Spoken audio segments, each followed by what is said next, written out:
എല്ലാവർക്കും നമസ്കാരം. ഞാൻ പ്രദീപ് മുഖത്തല. നല്ലൊരു റിവിഷൻ ക്ലാസ് ആണ്. പ്രീവിയസ് ചോദ്യ പേപ്പറുകൾ ഒരുവിധം ഏറ്റവും പ്രധാനപ്പെട്ട കുറച്ച് ചോദ്യങ്ങളും നിങ്ങൾക്ക് അറിയാവുന്ന ഉത്തരങ്ങളുമായിട്ട് ഒരു കണക്റ്റഡ് ഫാക്ട്സുമായിട്ടാണ് ഇന്ന് ഞാൻ വന്നിരിക്കുന്നത്. കുറച്ച് റിവിഷൻ ആയിരിക്കും അതിൽ. ഏറ്റവും പ്രധാനപ്പെട്ട കണക്റ്റഡ് പോയിന്റ്സുകളും ഒക്കെ നിങ്ങൾ എപ്പോഴെങ്കിലും ഫ്രീ ഒക്കെ കിട്ടുന്ന സമയത്ത് മാക്സിമം കേട്ടുകൊണ്ടിരിക്കുക. യാത്രകളൊക്കെ ചെയ്യുമ്പോഴോ അല്ലെങ്കിൽ വീട്ടിൽ എപ്പോഴെങ്കിലും ഫ്രീ കിട്ടുമ്പോഴോ ഒക്കെ ചെയ്തുകൊണ്ടിരിക്കുമ്പോൾ ഒന്ന് ഫ്രീ കിട്ടുമ്പോൾ കുറെ വേർഡുകൾ ലയിക്കുമല്ലോ. അതാണ് ഞാൻ ഇന്ന് കൊണ്ടുവന്നത്.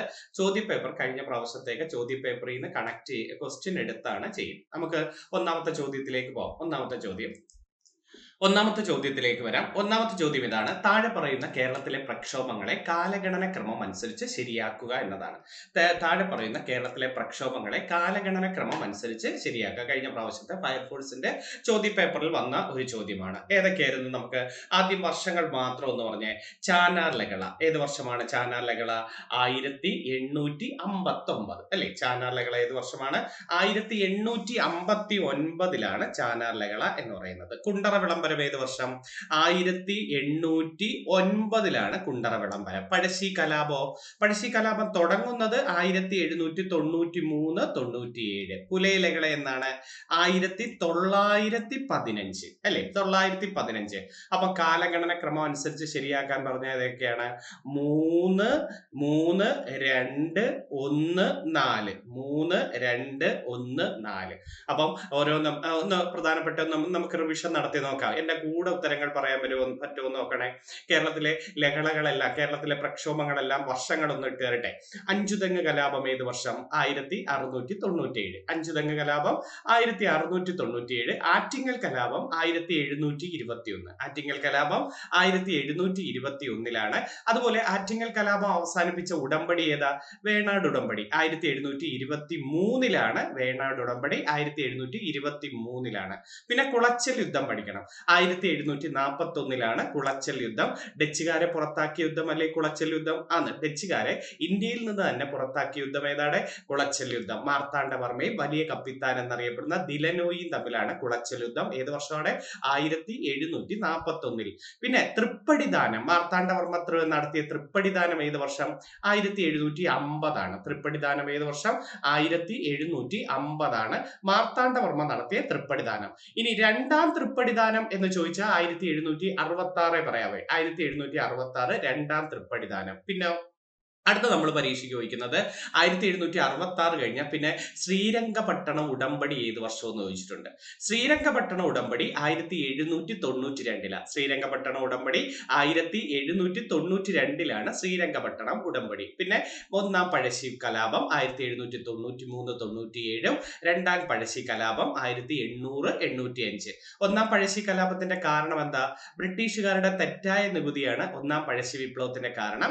രണ്ടാം പഴശ്ശി വിപ്ലവത്തിന്റെ കാരണം വയനാട് പിടിച്ചടക്കൽ. ബ്രിട്ടീഷുകാർ വയനാട് പിടിച്ചടക്കൽ. 1800-1805 പഴശ്ശിരാജ കൊല്ലപ്പെട്ടതെന്ന?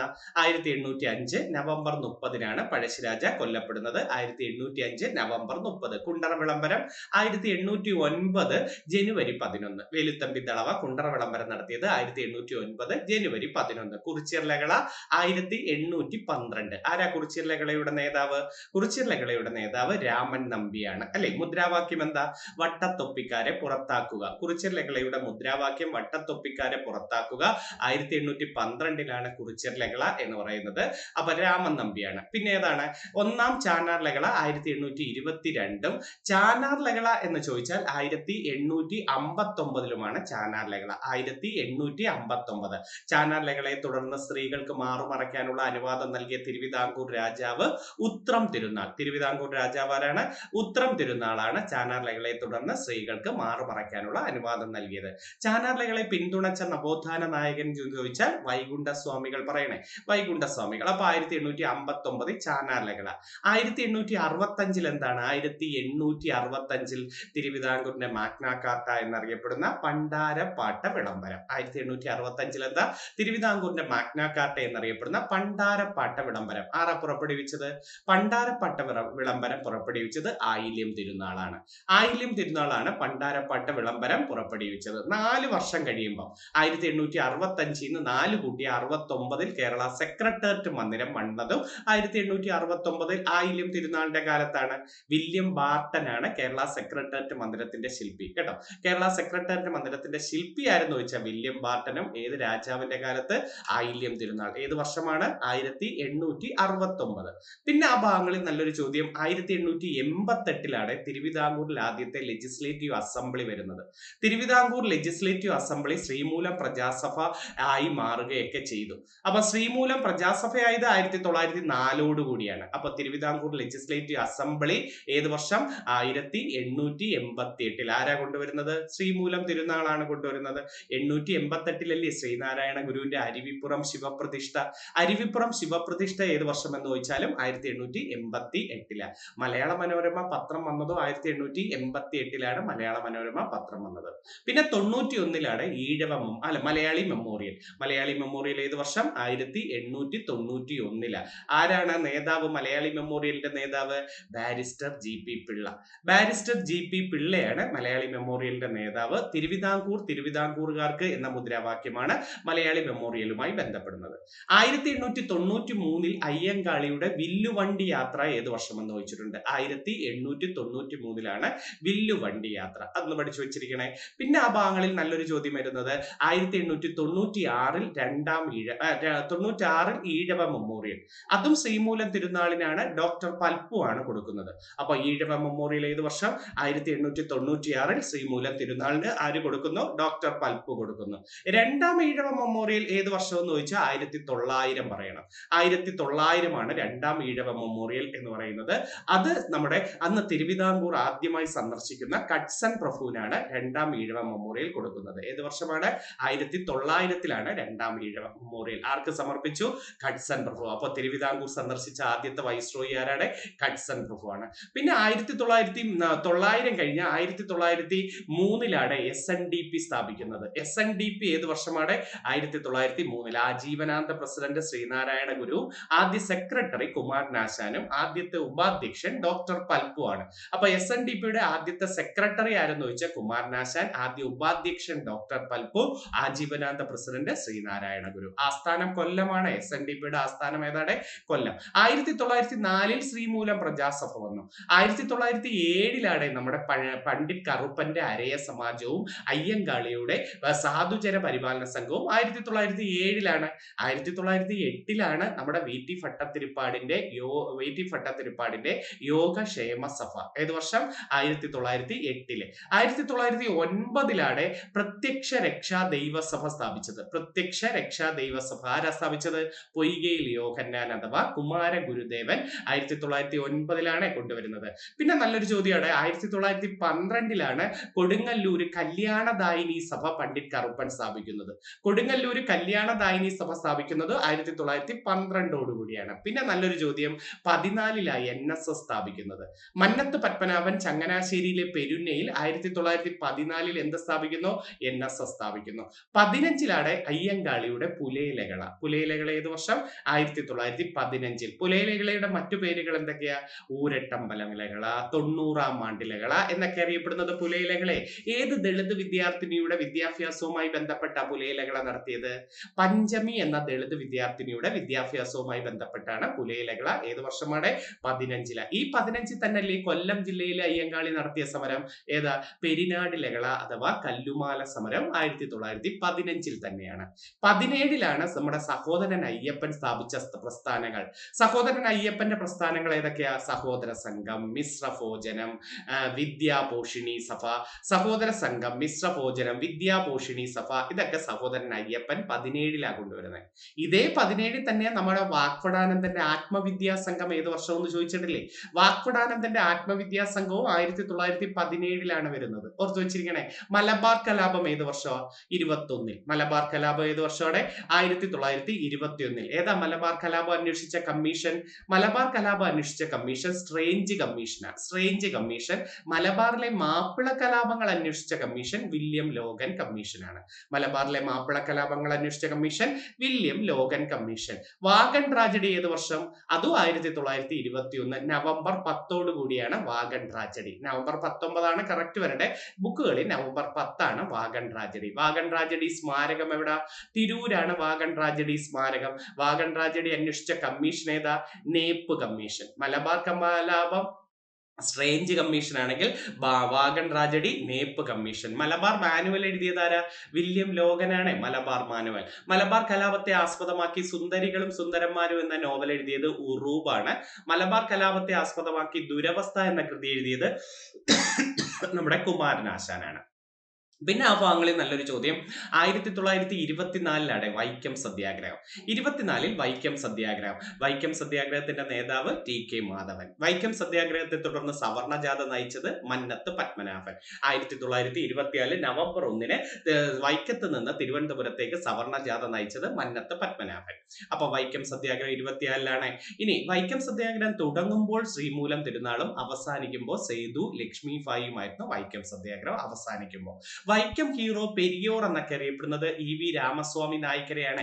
EV രാമസ്വാമി നായ്ക്കരുടെ പ്രസ്ഥാനം പഠിച്ചു വെക്കണം. സ്വാഭിമാന പ്രസ്ഥാനം, സെൽഫ് റെസ്പെക്ട് മൂവ്മെന്റ് അഥവാ സ്വാഭിമാന പ്രസ്ഥാനമാരുടെ EV രാമസ്വാമി നായ്ക്കർ.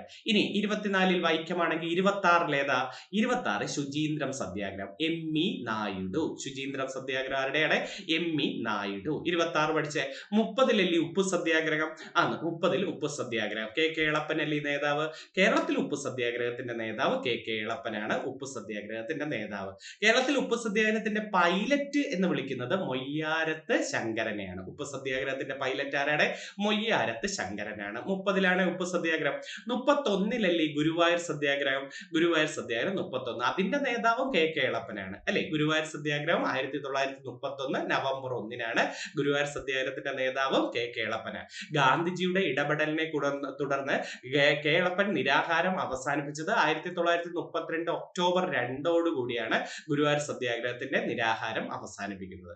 അപ്പൊ ഗുരുവായൂർ സത്യാഗ്രഹത്തിന്റെ ക്യാപ്റ്റൻ ആരെന്ന് ചോദിച്ചാൽ കേളപ്പനും, ഓൾ ഇന്ത്യ ക്യാപ്റ്റൻ ആരെന്ന് ചോദിച്ചാൽ AK ഗോപാലനുമാണ് ഗുരുവായൂർ സത്യാഗ്രഹത്തിന്റെ ഓൾ ഇന്ത്യ ക്യാപ്റ്റൻ. ഗുരുവായൂർ ക്ഷേത്ര പ്രവേശനത്തിന്റെ ക്യാമ്പയിന്റെ ക്യാപ്റ്റൻ ആരെന്ന് ചോദിച്ചിട്ടുണ്ട്. ക്ഷേത്രപ്രവേശന ക്യാമ്പയിന്റെ ക്യാപ്റ്റൻ സുബ്രഹ്മണ്യം തിരുമുമ്പാണ്. സുബ്രഹ്മണ്യം തിരുമുമ്പൻ. ഈ സുബ്രഹ്മണ്യം തിരുമുമ്പിനെയാണ് EMS പാടുന്ന പടവാൾ എന്ന് വിളിച്ചത് ആരെന്ന് ചോദിച്ചിട്ടുണ്ട്. പാടുന്ന പടവാൾ എന്ന് EMS വിളിച്ചതും സുബ്രഹ്മണ്യം തിരുമുമ്പിനെയാണ്. ഓക്കെ. അപ്പൊ ഗുരുവായൂർ സത്യാഗ്രഹം 31 തന്നെയാണ് VT ഭട്ടതിരിപ്പാടിന്റെ യാചനായാത്ര. VT ഭട്ടതിരിപ്പാടിന്റെ യാചനായാത്ര തൃശ്ശൂരിൽ നിന്ന് ചന്ദ്രഗുരു പുഴ വരെയായിരുന്നു. ഹരിജന ഫണ്ട് പിരിക്കലുമായി ബന്ധപ്പെട്ടാണ് യാചനായാത്ര. 31 32 നിവർത്തന പ്രക്ഷോഭം. കേരളത്തിൽ PSC ഒക്കെ കൊണ്ടുവരാൻ കാരണമായ പ്രക്ഷോഭം ഏതെന്ന് വെച്ചാൽ 32 നിവർത്തന പ്രക്ഷോഭം. നിവർത്തന പ്രക്ഷോഭത്തിന്റെ നേതാവ് C കേശവനാണ്. C കേശവൻ. ഈ നിവർത്തന പ്രക്ഷോഭത്തെ തുടർന്ന് C കേശവൻ നടത്തിയ പ്രസംഗമാണ് കോഴഞ്ചേരി പ്രസംഗം. 1935 പ്രശസ്തമായ കോഴഞ്ചേരി പ്രസംഗം ആരുടെയാണ്? C കേശവനാണ്. അത് 35 36 കുറെ കാര്യങ്ങളുണ്ട്. ചിത്തിര തിരുനാൾ പ്രഖ്യാപിച്ച ക്ഷേത്ര പ്രവേശന വിളംബരം 36. ഡേറ്റും കൂടെ പറ. 1936 നവംബർ 12 ക്ഷേത്ര പ്രവേശന വിളംബരം, ചിത്തിര തിരുനാൾ. ഈ 36 തൃശ്ശൂർ വൈദ്യുത സമരം നടന്നത് 36 തൃശ്ശൂർ വൈദ്യുത സമരം നടന്ന വർഷം എന്നാണ്? 36 ഇക്കണ്ട വാര്യരാണ് നേതാവ്. വൈദ്യുത സമരത്തിന്റെ നേതാവ് ഇക്കണ്ട വാര്യർ. പിന്നെ AKG നടത്തിയ പട്ടിണി ജാഥ 36 AKGയുടെ പട്ടിണി ജാഥ ഏത് വർഷം? 36. എവിടെ നിന്ന് എവിടം വരെയായിരുന്നു? കണ്ണൂർ മുതൽ മദ്രാസ് വരെ. മലബാറിലെ ശോചനീയാവസ്ഥ മദ്രാസ് ഹൈക്കോടതി, മദ്രാസ് ഗവൺമെന്റിനെ അറിയിക്കാൻ പോയതാണ് ഏതാ? നമ്മുടെ പട്ടിണി ജാഥ 36 AKG ആണ് നടത്തിയത്. ഇനി 36 തന്നെയാണ് തിരുവിതാംകൂർ പബ്ലിക് സർവീസ് കമ്മീഷൻ വരുന്നത്. തിരുവിതാംകൂർ പബ്ലിക് സർവീസ് കമ്മീഷൻ വരുന്ന വർഷവും 36. 37 എന്താണ് വരുന്നത്? തിരുവിതാംകൂർ യൂണിവേഴ്സിറ്റി വന്ന വർഷം ചോദിച്ചിട്ടുണ്ട്. തിരുവിതാംകൂർ യൂണിവേഴ്സിറ്റി വന്നത് 1937. തിരുവിതാംകൂർ യൂണിവേഴ്സിറ്റിയുടെ ആദ്യ ചാൻസലർ ചിത്തിര തിരുനാളും ആദ്യ vice chancellor sir CP Ramaswami അയ്യരാർ. അപ്പൊ തിരുവിതാംകൂർ യൂണിവേഴ്സിറ്റി വന്ന വർഷം എന്നാണ്?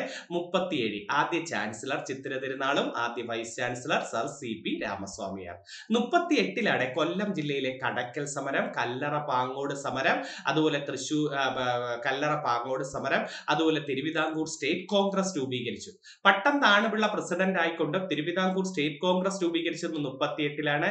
ഇതേ 38 രാജധാനി മാർച്ച്, അക്കമ്മ ചെറിയാൻ നടത്തിയ രാജധാനി മാർച്ച് ഏത് വർഷം എന്ന് ചോദിച്ചാൽ 38 പറയാം. 40 മൊറാഴ സമരം, കമ്മ്യൂണിസ്റ്റുകാരുടെ നേതൃത്വത്തിൽ ആദ്യ ആദ്യമായി നടത്തിയ മൊറാഴ സമരം ഏത് വർഷമാണ്? 1940 മൊറാഴ സമരം പൂഴ്ത്തിവയ്പ്പിനെതിരെ. മൊറാഴ സമരത്തെ തുടർന്ന് ഗാന്ധിജിയുടെ ഇടപെടലിനെ തുടർന്ന് വധശിക്ഷയിൽ നിന്നും റദ്ദായ ഒരു വ്യക്തിയാണ് KPR ഗോപാലൻ. KPR ഗോപാൽ. 41 കയ്യൂർ സമരം. കയ്യൂർ സമരം നടന്നത് കാസർഗോഡ് ഹോസ്ദുർഗ് താലൂക്കിലാണ്. കയ്യൂർ സമരം നടന്ന നദീതീരം കരിയങ്കോട് നദി അഥവാ തേജസ്വിനി നദി. കരിയങ്കോട് നദീതീരമാണ്. അപ്പൊ കയ്യൂർ സമരം ഏത് വർഷം? 41. ഈ 41 തന്നെ കൊച്ചി രാജ്യപ്രജാമണ്ഡലവും വരുന്നത് 41 തന്നെയാണ് കൊച്ചി രാജ്യപ്രജാമണ്ഡലവും വരുന്നത്. 42 കീഴറിയൂർ ബോംബ് കേസ്. കോഴിക്കോട് ഫറോക്ക് പാലവുമായി ബന്ധപ്പെട്ട Keezhariyur bomb case 42. Keezhariyur bomb കേസിന്റെ ബുദ്ധികേന്ദ്രം എന്ന് വിളിക്കുന്നത് KB മേനോനെയാണ്. കീഴറിയൂർ ബോംബ് കേസിന്റെ ബുദ്ധികേന്ദ്രം ഏതാണ്? KB മേനോനാണ്. ഓക്കെ, അതിനുമായി ബന്ധപ്പെട്ട ഒരു ഹിന്ദി നാടകമാണ് വന്ദേ മാതരം.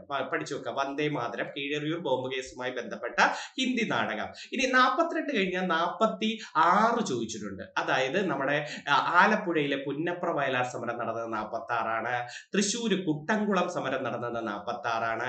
കണ്ണൂര് കരിവള്ളൂർ സമരം നടന്നത് 46. അതുപോലെ കാസർഗോഡ് തോൽവിറക് സമരം നടന്നത് 46. അപ്പൊ കാസർഗോഡ് തോൽവിറക് സമരം, കണ്ണൂര് കരിവള്ളൂർ സമരം, തൃശ്ശൂര് കുട്ടംകുളം സമരം, ആലപ്പുഴയിൽ പുന്നപ്ര വയലാർ സമരം നടന്നത് ഏത് വർഷമാണ്? 46. പുന്നപ്ര വയലാർ സമരത്തിന്റെ മുദ്രാവാക്യം അറിയാമോ? അമേരിക്കൻ മോഡൽ അറബിക്കടൽ എന്ന മുദ്രാവാക്യം. അമേരിക്കൻ മോഡൽ അറബിക്കടൽ പുന്നപ്ര വയലാർ സമരവുമായി ബന്ധപ്പെട്ടതാണ് കേട്ടോ. പുന്നപ്ര വയലാർ സമരത്തെ ആസ്പദമാക്കി ഒലക്ക എന്ന നോവൽ എഴുതിയത് P കേശവദേവും തലയോട് എന്ന നോവൽ എഴുതിയത് തകഴിയുമാണ്.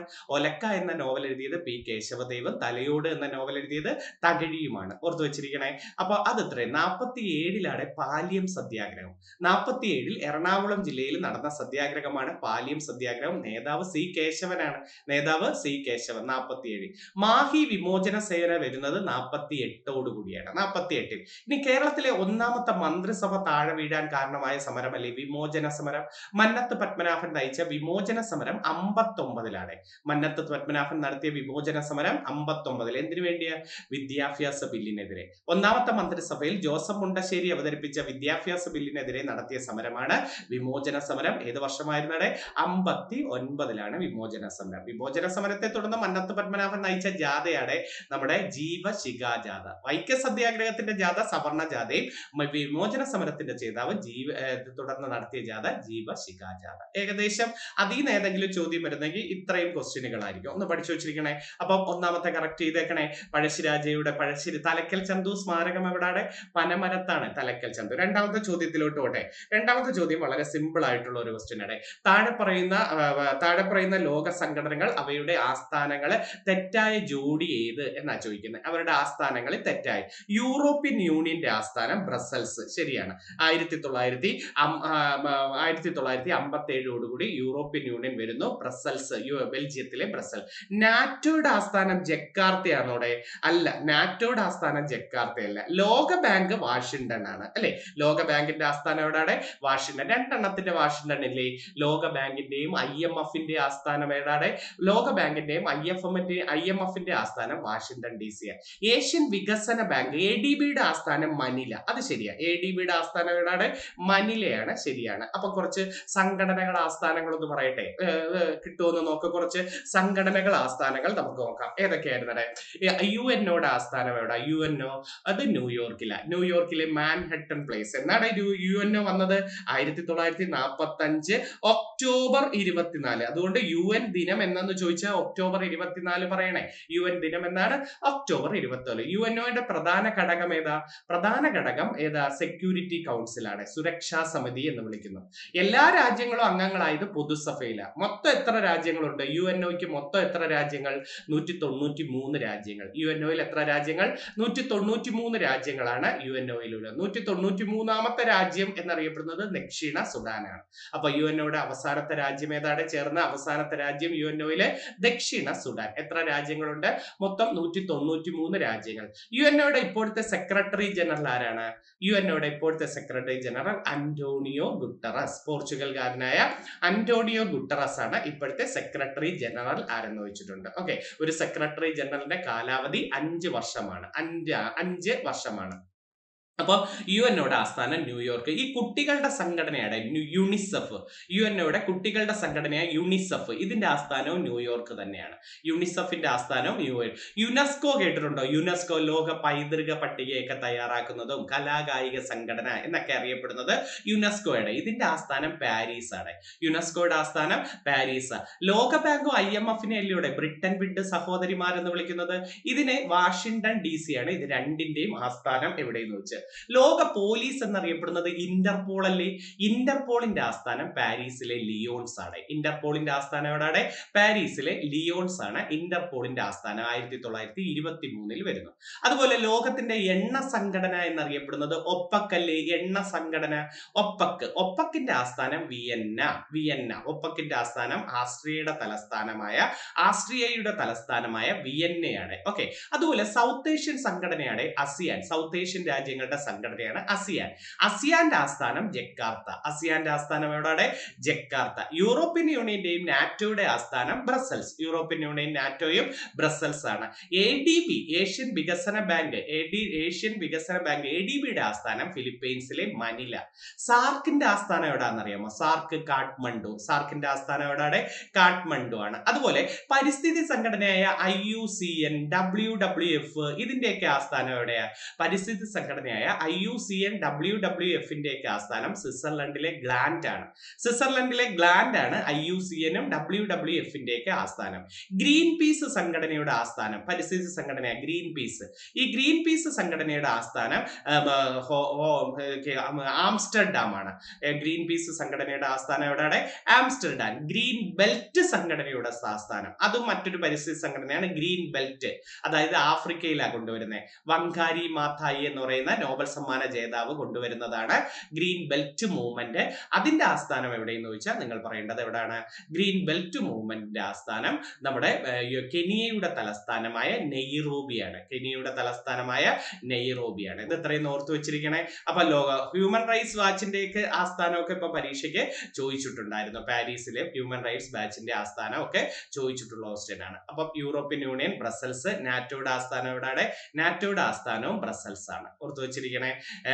ജക്കാർത്ത വരുന്നത് ASEAന്റെ ആസ്ഥാനം. അപ്പൊ 2 ചോദ്യങ്ങൾ മനസ്സിലായില്ലേ? ഓക്കെ, നമുക്ക് അടുത്ത 3ാമത്തെ ചോദ്യത്തിലേക്ക് വരാം. താഴെ പറയുന്നതിൽ കൺകറന്റ് ലിസ്റ്റിൽ ഉൾപ്പെടുന്ന വിഷയങ്ങൾ ഏതൊക്കെ? ലിസ്റ്റുമായി ബന്ധപ്പെട്ട ഒരു ചോദ്യം ഉറപ്പായിരിക്കും നിങ്ങൾക്ക്. താഴെ പറയുന്നതിൽ കൺകറന്റ് ലിസ്റ്റിൽ ഉൾപ്പെടുന്ന വിഷയങ്ങളൊക്കെ. എത്ര വിഷയങ്ങളുണ്ട് നമുക്ക്? യൂണിയൻ ലിസ്റ്റ് ഉണ്ട്, സ്റ്റേറ്റ് ലിസ്റ്റ് ഉണ്ട്, കൺകറന്റ് ലിസ്റ്റ് ഉണ്ട് അല്ലെ? പിന്നെ നമുക്ക് ഒരു അവശിഷ്ട അധികാരം എന്ന് പറഞ്ഞൊരു ലിസ്റ്റും ഉണ്ട്. അവശിഷ്ട അധികാരങ്ങൾ എവിടെ നിന്നാ കടമെടുത്തതെന്ന് പറഞ്ഞേ? യൂണിയൻ ലിസ്റ്റും സ്റ്റേറ്റ് ലിസ്റ്റും അവശിഷ്ട അധികാരവും കാനഡയിൽ നിന്നാണ് കടമെടുത്തത്. യൂണിയൻ ലിസ്റ്റ്, സ്റ്റേറ്റ് ലിസ്റ്റ്, അവശിഷ്ടാധികാരം, ഇത് 3 കടമെടുത്തത് കാനഡയിൽ നിന്നാണ്. പക്ഷെ കൺകറന്റ് ലിസ്റ്റ് കടമെടുത്തത് എവിടെ നിന്നാ? ഓസ്ട്രേലിയയിൽ നിന്നാണ് കൺകറന്റ് ലിസ്റ്റ് കടമെടുത്തത്. എവിടെയെന്ന് ചോദിച്ചിട്ടുണ്ട്. ഓക്കെ, കൺകറന്റ് ലിസ്റ്റിലാണ് ഏറ്റവും കൂടുതൽ പരീക്ഷയ്ക്ക് എപ്പോഴും ചോദിക്കുന്നത്. ഏതൊക്കെയാന്ന് നോക്കിയാൽ കൺകറന്റ് ലിസ്റ്റിൽ വില നിയന്ത്രണം കൺകറന്റ് ലിസ്റ്റിലാണ്, മായം ചേർക്കൽ കൺകറന്റ് ലിസ്റ്റിലാണ്, വിദ്യാഭ്യാസം കൺകറന്റ് ലിസ്റ്റിലാണ്, ജനസംഖ്യാ നിയന്ത്രണവും കൺകറന്റ് ലിസ്റ്റിലാണ് അല്ലെ? വില നിയന്ത്രണം, മായം ചേർക്കൽ, വിദ്യാഭ്യാസം, വൈദ്യുതി, മറന്നുപോരുതേ, വൈദ്യുതി, തൊഴിലാളി സംഘടനകൾ, ട്രേഡ് യൂണിയനുകൾ ചോദിക്കാം, ട്രേഡ് യൂണിയനുകൾ, അതുപോലെ മരുന്നുകൾ, നമ്മുടെ ധർമ്മസ്ഥാപനങ്ങളില്ലേ, മരുന്നുകൾ, ധർമ്മസ്ഥാപനങ്ങൾ, പകർച്ചവ്യാധി തടയൽ, അതുപോലെ കോടതി അലക്ഷ്യം ഏത് ലിസ്റ്റിലാണെന്ന് ചോദിച്ചാൽ കോടതി അലക്ഷ്യവുമായി ബന്ധപ്പെട്ടതും കൺകറന്റ് ലിസ്റ്റിലാണ്. ധർമ്മസ്ഥാപനങ്ങൾ കൺകറന്റ് ലിസ്റ്റിൽ, മായം ചേർക്കൽ, ജനസംഖ്യാ നിയന്ത്രണം, വിവാഹമോചനം, ജനന മരണ രജിസ്ട്രേഷൻ, കുടുംബാസൂത്രണം, ഇതുപോലെ തൊഴിലാളി സംഘടനകൾ, തടവുകാരെ കൈമാറ്റം ചെയ്യൽ ചോദിക്കാറുണ്ട്. തടവുകാരെ കൈമാറ്റം ചെയ്യൽ, അതുപോലെ വില നിയന്ത്രണം, നീതിന്യായം, വിദ്യാഭ്യാസം, വനം, അളവ് തൂക്കം, വന്യജീവി സംരക്ഷണം. നമ്മൾ നേരത്തെ സ്റ്റേറ്റ് ലിസ്റ്റിൽ നിന്നും 5 വിഷയങ്ങളെ എടുത്ത് കൺകറന്റ് ലിസ്റ്റിലേക്ക് 42ാം ഭേദഗതിക്ക് പ്രകാരം ഇട്ടില്ലേ? അതേതൊക്കെയാ? 42ാം ഭേദഗതി പ്രകാരം സ്റ്റേറ്റ് ലിസ്റ്റിൽ നിന്ന് ഒരു 5 വിഷയം എടുത്ത് കൺകറന്റ് ലിസ്റ്റിൽ ഇട്ടത് അതേതൊക്കെയെന്ന് വെച്ചാൽ വിദ്യാഭ്യാസം, വനം, അളവ് തൂക്കം, വന്യജീവി സംരക്ഷണം, നീതിന്യായം, ഈ 5 വിഷയങ്ങൾ 42ാം ഭേദഗതി പ്രകാരം ഇടുകയൊക്കെ ചെയ്തു. അപ്പൊ വെരി വെരി ഇമ്പോർട്ടന്റ് ആ കൺകറന്റ് ലിസ്റ്റിലെ വിഷയങ്ങൾ അല്ലെ? സ്റ്റേറ്റ് ലിസ്റ്റിലെ കുറച്ച് വിഷയങ്ങൾ പറഞ്ഞുതരാം. സ്റ്റേറ്റ് ലിസ്റ്റ് ക്രമസമാധാനം, തദ്ദേശ സ്വയംഭരണം, പോലീസ്. അപ്പൊ ക്രമസമാധാനം, തദ്ദേശ സ്വയംഭരണം, പോലീസ്, മദ്യം, ജയില്, പോലീസ്, മദ്യം, ജയില്, അതുപോലെ പൊതുജനാരോഗ്യം, കൃഷി, മൃഗസംരക്ഷണം, പൊതുജനാരോഗ്യം, കൃഷി, മൃഗസംരക്ഷണം, അതുപോലെ ഭൂനികുതിയും കെട്ടിട നികുതിയും നമുക്ക് പറയാം. ഭൂനികുതിയും പറയാം, കെട്ടിട നികുതി. വരുമാന നികുതി പറയരുതേ, വരുമാന നികുതി എങ്ങോട്ട് പോകണം? അത് യൂണിയൻ ലിസ്റ്റിലേക്ക് പോകും കേട്ടോ. ഇൻകം ടാക്സ് യൂണിയൻ ലിസ്റ്റിൽ, നിങ്ങൾക്ക് ഭൂനികുതിയും കെട്ടിട നികുതിയും ഏത് ലിസ്റ്റിൽ പോവാം? സ്റ്റേറ്റ് ലിസ്റ്റിൽ. കാർഷിക നികുതി, ഭൂനികുതി, കെട്ടിട നികുതി, അതുപോലെ കാഴ്ച ബംഗ്ലാവുകൾ, ഗ്യാസ്, ലൈബ്രറി, മ്യൂസിയം, ഇതൊക്കെ നമുക്ക് ഏതിലോട്ട് പോവാണ്? ഇതെല്ലാം നമുക്ക് പ്രധാനമായിട്ടും സ്റ്റേറ്റ് ലിസ്റ്റിലോട്ട് പോവാം. കൺകറന്റ് ലിസ്റ്റിലും പഠിച്ചു, സ്റ്റേറ്റ് ലിസ്റ്റും പഠിച്ചു. ഇനി യൂണിയൻ ലിസ്റ്റിലെ നല്ലൊരു ചോദ്യം ഉണ്ട്. ഏതാ യൂണിയൻ ലിസ്റ്റിൽ? സെൻസസ് ഏത് ലിസ്റ്റിൽ? സെൻസസ്, പിന്നെ പ്രതിരോധം അതൊക്കെ ഗസ് ചെയ്യാവുന്നതേ ഉള്ളൂ അല്ലെ. പ്രതിരോധം, പൗരത്വം, വിദേശകാര്യം, റെയിൽവേ, ബാങ്കിങ്. അപ്പൊ പൗരത്വം, വിദേശകാര്യം, റെയിൽവേ, അന്താരാഷ്ട്ര നിയമങ്ങൾ, യുദ്ധം, വ്യോമയാനം, ദേശീയപാതകൾ, ഐക്യരാഷ്ട്ര സഭ എന്നൊക്കെ ചോദിച്ചാൽ ഏതാണ്? Corporate tax, income tax, lottery കേട്ടോ. Corporate tax, income tax, lottery, അതുപോലെ റിസർവ് ബാങ്ക്, ഇങ്ങനെയുള്ള ഇലക്ഷൻ, UPSC, ഇതൊക്കെ ചോദിച്ചാൽ നിങ്ങൾ യൂണിയൻ ലിസ്റ്റിലേക്ക് ഇടാം. ഓക്കെ, അപ്പൊ അത് ഇത്രയും ഓർത്ത് വെച്ചിരിക്കണേ. അപ്പൊ സ്റ്റേറ്റ് ലിസ്റ്റും യൂണിയൻ ലിസ്റ്റുമായി ബന്ധപ്പെട്ട പരീക്ഷയ്ക്ക് ചോദിക്കാം. അവശിഷ്ടാധികാരത്തിന് ഒരു ഉദാഹരണം പറയാമോ? അവശിഷ്ടാധികാരത്തിന് ഉദാഹരണം അതാണ് സൈബർ നിയമങ്ങൾ. ഉറപ്പായിട്ട് വരാൻ പറ്റിയ ഒരു ക്വസ്റ്റ്യന്. അവശിഷ്ടാധികാരത്തിന് ഒരു ഉദാഹരണം പറഞ്ഞേടെ. സൈബർ നിയമങ്ങൾ. ആർട്ടിക്കിൾ 248 ആണ് അവശിഷ്ടാധികാരത്തെ കുറിച്ച് പറയുന്നത് കേട്ടോ. ആർട്ടിക്കിൾ 248 ആണ് അവശിഷ്ട അധികാരത്തെ കുറിച്ച് പറയുന്നത്. ഉറപ്പായിട്ട് വരുന്ന രണ്ട് കമ്മിറ്റിയുടെ പേര് പറയണേ. കേന്ദ്ര സംസ്ഥാന ബന്ധങ്ങളെ കുറിച്ച് പഠിക്കുന്ന രണ്ട് കമ്മീഷന്റെ പേര്. കേന്ദ്ര സംസ്ഥാന ബന്ധങ്ങളെ കുറിച്ച് പഠിച്ച രണ്ട് കമ്മീഷന്റെ പേര്, ഒന്ന് സർക്കാരിയ കമ്മീഷനും രണ്ട് പുഞ്ചി കമ്മീഷനും. കേന്ദ്ര സംസ്ഥാന ബന്ധങ്ങളെ കുറിച്ച് പഠിക്കുന്ന രണ്ട് കമ്മീഷൻ ഏതൊക്കെയാണ്? സർക്കാരിയ കമ്മീഷനും രണ്ട് പുഞ്ചി കമ്മീഷനും എന്തുമായി ബന്ധപ്പെടുന്നു എന്ന് ചോദിച്ചിട്ടുണ്ട്. അപ്പൊ അത് പഠിച്ചു വെക്കണേ. ഈ കേന്ദ്ര സംസ്ഥാനങ്ങളിൽ നിയമനിർമ്മാണം നടത്താനുള്ള അധികാരത്തെ കുറിച്ച് പരാമർശിക്കുന്ന വകുപ്പ് ആർട്ടിക്കിൾ 245 ആണ്. Union list, state list, concurrent list എന്നിവയെ കുറിച്ച് പറയുന്നത് ആർട്ടിക്കിൾ 246 ആണ്. Article union list, state list, concurrent list എന്നിവയെ കുറിച്ച് പറയുന്നത് ഏതാണ്? ആർട്ടിക്കിൾ 246. ഭാഗം എത്ര? ലിസ്റ്റുകളെ കുറിച്ച് പ്രതിപാദിക്കുന്ന ഭരണഘടനയുടെ ഭാഗം 7. ഭാഗം എത്രയാണ്? ഭാഗം 7. ഭാഷകളാണ് 8. ലിസ്റ്റ് 7, ഭാഷകൾ ഏതാണ്? ഔദ്യോഗിക ഭാഷകളെ കുറിച്ച് പറയുന്നത് 8. ഭൂപരിഷ്കരണം 9, കൂറുമാറ്റ നിരോധന നിയമം 10, പഞ്ചായത്ത് രാജ് 11, നഗരപാലിക 12. ഇങ്ങനെ പഠിച്ചിട്ടില്ലേ? ചോദിക്കാം. അപ്പം ഭരണഘടനയുടെ ഭാഗം 7, ലിസ്റ്റുകൾ ഭാഗം 8, ഭാഷകൾ ഭാഗം 9, ഭൂപരിഷ്കരണ നിയമം ഭാഗം 10, കൂറുമാറ്റ നിരോധന നിയമം ഭാഗം 11, പഞ്ചായത്ത് രാജ് ഭാഗം 12. ഏതാണ് ഭാഗം 12? ഏതെന്ന് ചോദിച്ചാൽ നല്ലൊരു ചോദ്യമാണ്. നമ്മുടെ നഗരപാലിക അല്ലെ. അറ്റോർണി ജനറലിനെ കുറിച്ച് പ്രതിപാദിക്കുന്ന ഭാഗം 5 ആണ്. ആർട്ടിക്കിൾ 76 ആണ് കേട്ടോ. അറ്റോർണി ജനറലിനെ കുറിച്ച് പ്രതിപാദിക്കുന്ന ഭാഗം എത്രയാണ്? ഭാഗം 5, ആർട്ടിക്കിൾ 76. കൺട്രോളർ ആൻഡ് ഓഡിറ്റർ ജനറലിനെ കുറിച്ച് പ്രതിപാദിക്കുന്ന ഭാഗം 5 തന്നെയാണ്. ആർട്ടിക്കിൾ 148 ആണ്. കൺട്രോളർ ആൻഡ് ഓഡിറ്റർ ജനറൽ എത്രയാണ്? ആർട്ടിക്കിൾ 148 ആണ് അല്ലെ. അതുപോലെ ഇലക്ഷൻ കമ്മീഷൻ എത്രയാണ്? ഇലക്ഷൻ കമ്മീഷൻ 324 ആണ്. ദേശീയ ഇലക്ഷൻ കമ്മീഷൻ 324. കേന്ദ്ര ഇലക്ഷൻ കമ്മീഷൻ ആണ് 324. സംസ്ഥാന ഇലക്ഷൻ കമ്മീഷൻ എന്ന് വെച്ചാൽ 243 കെയും 243 ഇസഡ്ഡേയുമാണ്. 243 കെയും 243 ഇസഡ്ഡേയുമാണ് സംസ്ഥാന ഇലക്ഷൻ കമ്മീഷൻ. അതൊന്ന് പഠിച്ചു വെച്ചിരിക്കണേ. അപ്പൊ കൺകറന്റ് ലിസ്റ്റ് ഒന്ന് ഉറപ്പായിട്ട് പഠിച്ചു വെച്ചിരിക്കുക. ഇതിൽ ഓപ്ഷനോടുകൂടി ഇപ്പം 1, 2, 3, 4 ശരിയാണ് എന്ന് പറയുന്നത്. കഴിഞ്ഞ പരീക്ഷയ്ക്ക് അത് ചോദിച്ചതാ. അടുത്ത പരീക്ഷയ്ക്ക് ചോദിച്ചിരിക്കുന്നതാണ് മലയാളത്തിലെ ആദ്യത്തെ യാത്രാ വിവരണ ഗ്രന്ഥം ഏത് എന്നൊരു ചോദ്യം ചോദിച്ചിരിക്കുന്നു. മലയാളത്തിലെ ആദ്യത്തെ യാത്രാ വിവരണ ഗ്രന്ഥം വർത്തമാന പുസ്തകമാണ്. വർത്തമാന പുസ്തകം പാറമേക്കൽ തോമാ കത്തനാരുടെയാണ്. മലയാളത്തിലെ ആദ്യത്തെ യാത്രാ വിവരണ ഗ്രന്ഥമാണ് വർത്തമാന പുസ്തകം. ആരുടെയാണ്? പാറമേക്കൽ തോമാ കത്തനാരുടെ ആയിരുന്നു കേട്ടോ. റോമിന്റെ ചരിത്രമാണ് കേട്ടോ. റോമിന്റെ ചരിത്രമാണ് വർത്തമാന പുസ്തകം. നൈൽ ഡയറി എഴുതിയത് SK പൊറ്റക്കാട്. അത് ഒരു യാത്രാ വിവരണമാണ്. പാതിരാസൂര്യന്റെ നാട്ടിൽ എഴുതിയതും SK പൊറ്റക്കാടാണ് കേട്ടോ. രാമചന്ദ്ര വിലാസം എന്ന് പറഞ്ഞൊരു കൃതി കിടക്കുന്നുണ്ടോ? അത് മലയാളത്തിലെ ആദ്യ മഹാകാവ്യമാണ്. മലയാളത്തിലെ ആദ്യത്തെ മഹാകാവ്യം എന്ന് വിളിക്കുന്നത് രാമചന്ദ്ര വിലാസം. അഴകത്ത് പത്മനാഭ കുറുപ്പ് കുറുപ്പിന്റെ രാമചന്ദ്ര വിലാസമാണ് മലയാളത്തിലെ ആദ്യത്തെ മഹാകാവ്യം. മലയാളത്തിലെ ആദ്യത്തെ പാട്ടുകൃതി എന്ന് വിളിക്കുന്നത് രാമചരിതത്തെയാണ്. മലയാളത്തിലെ ആദ്യത്തെ പാട്ടുകൃതി ഏതാണ്? ചീരാമ കവി എഴുതിയ രാമചരിതത്തെയാണ്. ചീരാമ കവി എഴുതിയ രാമചരിതമാണ് ആദ്യത്തെ പാട്ടുകൃതി. കേരള ചോസർ എന്ന് വിളിക്കുന്നത് ചീരാമ കവിയാണ് കേട്ടോ. കേരളത്തിന്റെ ചോസർ ആരാണ്? ചീരാമ കവിയാണ് കേരള ചോസർ. കേരളത്തിന്റെ ജെഫ്രി ചോസർ ചീരാമ കവി. കേരള കാളിദാസൻ ആരാ? കേരള കാളിദാസൻ കേരളവർമ്മ വലിയ കോയി തമ്പുരാനാണ് കേരള കാളിദാസൻ എന്നറിയപ്പെടുന്നത്. കേരള പാണിനിയാണ് AR രാജരാജവർമ്മ. അതൊക്കെ ആ കണക്ട് ചെയ്തൊന്ന് പഠിച്ചു വെച്ചിരിക്കണേ. ഇനി മലയാളത്തിലെ കുറച്ച് കാര്യങ്ങൾ ചോദിക്കാം. മലയാളത്തിലെ ആദ്യത്തെ നോവൽ ഏതാണ്? മലയാളത്തിലെ ആദ്യത്തെ നോവല് കുന്തലത. അപ്പു നെടുങ്ങാടി എഴുതിയ കുന്തലതയാണ് മലയാളത്തിലെ ആദ്യ നോവൽ. മലയാളത്തിലെ ആദ്യത്തെ ലക്ഷണമൊത്ത നോവൽ ഏതാ? മലയാളത്തിലെ ആദ്യത്തെ ലക്ഷണമൊത്ത നോവൽ ഏതെന്ന് വെച്ചാൽ ഇന്ദുലേഖ. O ചന്തുമേനോന്റെ ഇന്ദുലേഖയാണ് മലയാളത്തിലെ ആദ്യത്തെ ലക്ഷണമൊത്ത നോവൽ ഏതെന്ന് വെച്ചിട്ടുണ്ട്. ഇനി മലയാളത്തിലെ ആദ്യത്തെ സൈബർ നോവൽ ഏതാ? നൃത്തം. M മുകുന്ദന്റെ നൃത്തമാണ് മലയാളത്തിലെ ആദ്യത്തെ സൈബർ നോവൽ. M മുകുന്ദന്റെ നൃത്തം. മലയാളത്തിലെ ആദ്യത്തെ ഓഡിയോ നോവൽ ഏതെന്ന് ചോദിച്ചാൽ ഏതാണെന്ന് അറിയാമോ? മലയാളത്തിലെ ആദ്യത്തെ ഓഡിയോ നോവൽ ഏതെന്ന് ചോദിച്ചാൽ ഇഥാണന്റെ പേര്. സക്കറിയയുടെ ഇഥാണന്റെ പേരാണ് മലയാളത്തിലെ ആദ്യ ഓഡിയോ നോവൽ. അതായത് നമ്മുടെ ഗോഡ്സെയുടെ ജീവിതത്തെ പശ്ചാത്തലമാക്കിയാണ് ഇഥാണന്റെ പേര് എന്ന കൃതി എഴുതിയത്. ഗോഡ്സെയുടെ ജീവിതത്തെ പശ്ചാത്തലമാക്കി മലയാളത്തിൽ എഴുതുന്ന ആദ്യത്തെ കൃതിയാണ് ഇഥാണന്റെ പേര്. മലയാളത്തിലെ ആദ്യത്തെ ഓഡിയോ നോവൽ എന്നാണ് സക്കറിയാണ് എഴുതിയത്. ഓക്കെ, ഇനി മലയാളത്തിൽ ആദ്യത്തെ ലക്ഷണമൊത്ത ഖണ്ഡകാവ്യം ഏതെന്ന് ചോദിച്ചാൽ വീണപൂവാണ്. കുമാരനാശാന്റെ വീണപൂവാണ് മലയാളത്തിലെ ആദ്യത്തെ ലക്ഷണമൊത്ത ഖണ്ഡകാവ്യം ഏതെന്ന് ചോദിച്ചിട്ടുണ്ട്. ഇനി മലയാളത്തിലെ ആദ്യത്തെ ആട്ടക്കഥ ഏതെന്ന് ചോദിച്ചാൽ ഏതാണെന്നറിയാമോ? മലയാളത്തിലെ ആദ്യത്തെ ആട്ടക്കഥ രാമചരിതം ആട്ടക്കഥയാണ്. നമ്മുടെ ആട്ടക്കഥയാണ് രാമായണം. രാമചരിതം എന്നല്ല, രാമായണം ആട്ടക്കഥ എന്നാണ്. നമ്മുടെ കൊട്ടാരക്കര തമ്പുരാൻ എഴുതിയതാണ് മലയാളത്തിലെ ആദ്യത്തെ ആട്ടക്കഥ രാമായണം ആട്ടക്കഥ. അപ്പൊ കൊട്ടാരക്കര തമ്പുരാൻ എഴുതിയ രാമായണം ആട്ടക്കഥ. മലയാളത്തിലെ ആദ്യത്തെ ചെറുകഥ വാസനാവികൃതിയാണ്. മലയാളത്തിലെ ആദ്യത്തെ ചെറുകഥ ഏതാണ്?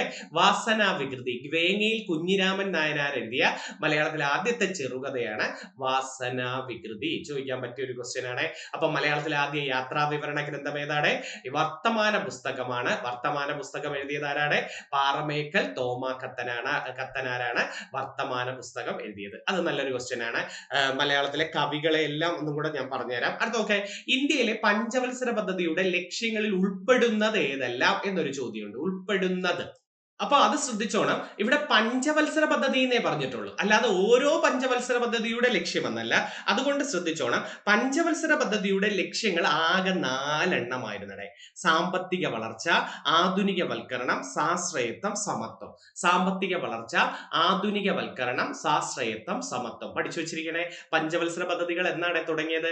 1951 ഏപ്രിൽ 1-നാണ് പഞ്ചവത്സര പദ്ധതി തുടങ്ങിയത്. 51 ഏപ്രിൽ 1-ന്. ഏത് രാജ്യത്ത് നിന്ന് കടമെടുത്തു? റഷ്യയിൽ നിന്നും. പഞ്ചവത്സര പദ്ധതികൾ കടമെടുത്തത് റഷ്യയിൽ നിന്നാണ്. പഞ്ചവത്സര പദ്ധതി, വികേന്ദ്രീകൃത ആസൂത്രണം, മൗലിക കർത്തവ്യങ്ങൾ, ഇതൊക്കെ കടമെടുത്തത് റഷ്യയിൽ നിന്നല്ലേ? പഞ്ചവത്സര പദ്ധതി, വികേന്ദ്രീകൃത ആസൂത്രണം, മൗലിക കർത്തവ്യങ്ങളൊക്കെ കടമെടുത്തത് റഷ്യയിൽ നിന്നാണ്. പഞ്ചവത്സര പദ്ധതികൾക്ക് രൂപരേഖ നൽകുന്നത് ആസൂത്രണ കമ്മീഷനും അന്തിമ അനുമതി നൽകുന്നത് ഏതാ? NDC ആണ് അല്ലെ? NDC, ദേശീയ വികസന സമിതിയാണ്. അപ്പൊ പഞ്ചവത്സര പദ്ധതികൾക്ക് രൂപരേഖ നൽകുന്നത് ആരാണ്? ആസൂത്രണ കമ്മീഷൻ. 1950 മാർച്ച് 15-നാണ് ആസൂത്രണ കമ്മീഷൻ വരുന്നത്. 1950 മാർച്ച് 15-ന് ആസൂത്രണ കമ്മീഷൻ വരുന്നത്. ഇതിന്റെ ചെയർമാൻ എപ്പോഴും പ്രധാനമന്ത്രിയാണ്. ആസൂത്രണ കമ്മീഷന്റെ ചെയർമാൻ എപ്പോഴും ആരാണ്? പ്രധാനമന്ത്രിയാണ്. ആദ്യത്തെ ഉപാധ്യക്ഷൻ ഗുൽസാരിലാൽ നന്ദ. പരീക്ഷയ്ക്ക് ചോദിച്ചിട്ടുണ്ട്. ആദ്യത്തെ ഉപാധ്യക്ഷൻ ആരാണ്? ഗുൽസാരിലാൽ നന്ദ ആസൂത്രണ കമ്മീഷന്റെ. ഇപ്പൊ ആസൂത്രണ കമ്മീഷൻ മാറി എന്തായി? നീതി ആയോഗ് ആയി. എന്നാണ്? 2015 ജനുവരി 1. നീതി ആയോഗ് ആയത് എന്നാണ്? 2015 ജനുവരി 1. നീതി ആയോഗിന്റെ ഇപ്പോഴത്തെ ഉപാധ്യക്ഷൻ ആരാണ്? ഇപ്പോഴത്തെ ഉപാധ്യക്ഷൻ ആരെന്ന് ചോദിച്ചാൽ അശോക് കുമാർ ലാഹിരി. ആരായിരുന്നടെ? അശോക് കുമാർ ലാഹിരി. ഇപ്പോഴത്തെ CEO ആരാണ്? ഇപ്പോഴത്തെ CEO നിധി ജിബ്ബർ ആണ് ഇപ്പോഴത്തെ CEO ആയിരുന്നു. അപ്പൊ നീതി ആയോഗിന്റെ ഇപ്പോഴത്തെ CEO ആരെന്ന് ചോദിച്ചാൽ നിധി ജിബ്ബറും, നീതി ആയോഗിന്റെ ഇപ്പോഴത്തെ ഉപാധ്യക്ഷൻ ആരെന്ന് ചോദിച്ചാൽ സുമൻ ബെറി മാറിയിട്ട് ആരായുടെ? സുമൻ ബെറി മാറിയിട്ട് ഇപ്പോ അശോക് കുമാർ ലാഹിരിയായി. എന്നാ നീതി ആയോഗ് വന്നത് 2015 ജനുവരി 1. നീതി ആയോഗ് ഭരണഘടന ഭരണഘടനാ സ്ഥാപനമാണോ?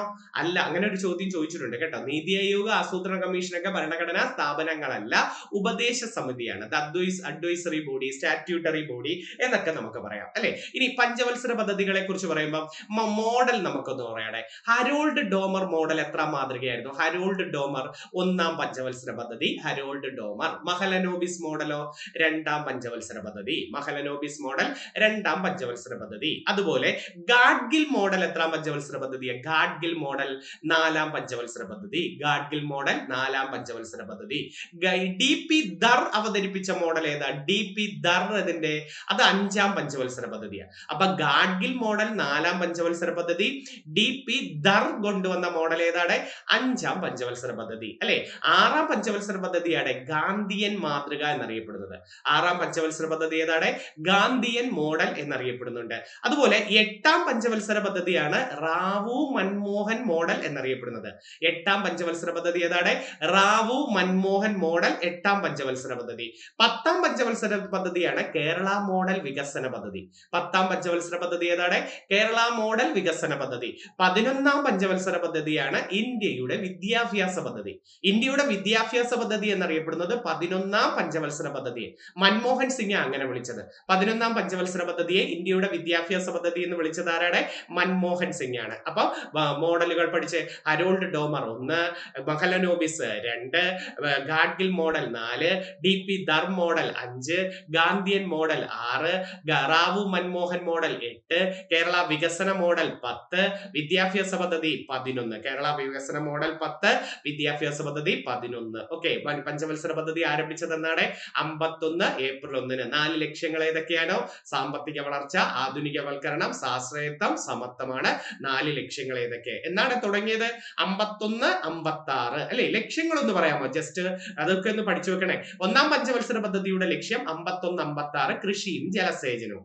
രണ്ടാം പഞ്ചവത്സര പദ്ധതിയുടെ കാലഘട്ടം പറഞ്ഞേ? 56, 61 വ്യാവസായിക വികസനം. വ്യാവസായിക വികസനം 56, 61 ആണ്. മൂന്നാം പഞ്ചവത്സര പദ്ധതി 61, 66 അല്ലെ. ഭക്ഷ്യ സ്വയം പര്യാപ്തത 61, 66 ആണ് മൂന്നാം പഞ്ചവത്സര പദ്ധതി. നാലാം പഞ്ചവത്സര പദ്ധതി മാറി 69, 74ലേക്ക് വരും. അത് സ്ഥിരതയോടുകൂടിയ വളർച്ച എന്ന് പറയുന്നത്. സ്ഥിരതയോടുകൂടിയ വളർച്ച, മനുഷ്യ വിഭവങ്ങളുടെ വളർച്ച എന്നൊക്കെ പറയാം. സ്വാശ്രയത്വം, സ്ഥിരതയോടുകൂടിയ വളർച്ചയും സ്വാശ്രയത്വവും നാലാം പഞ്ചവത്സര പദ്ധതി.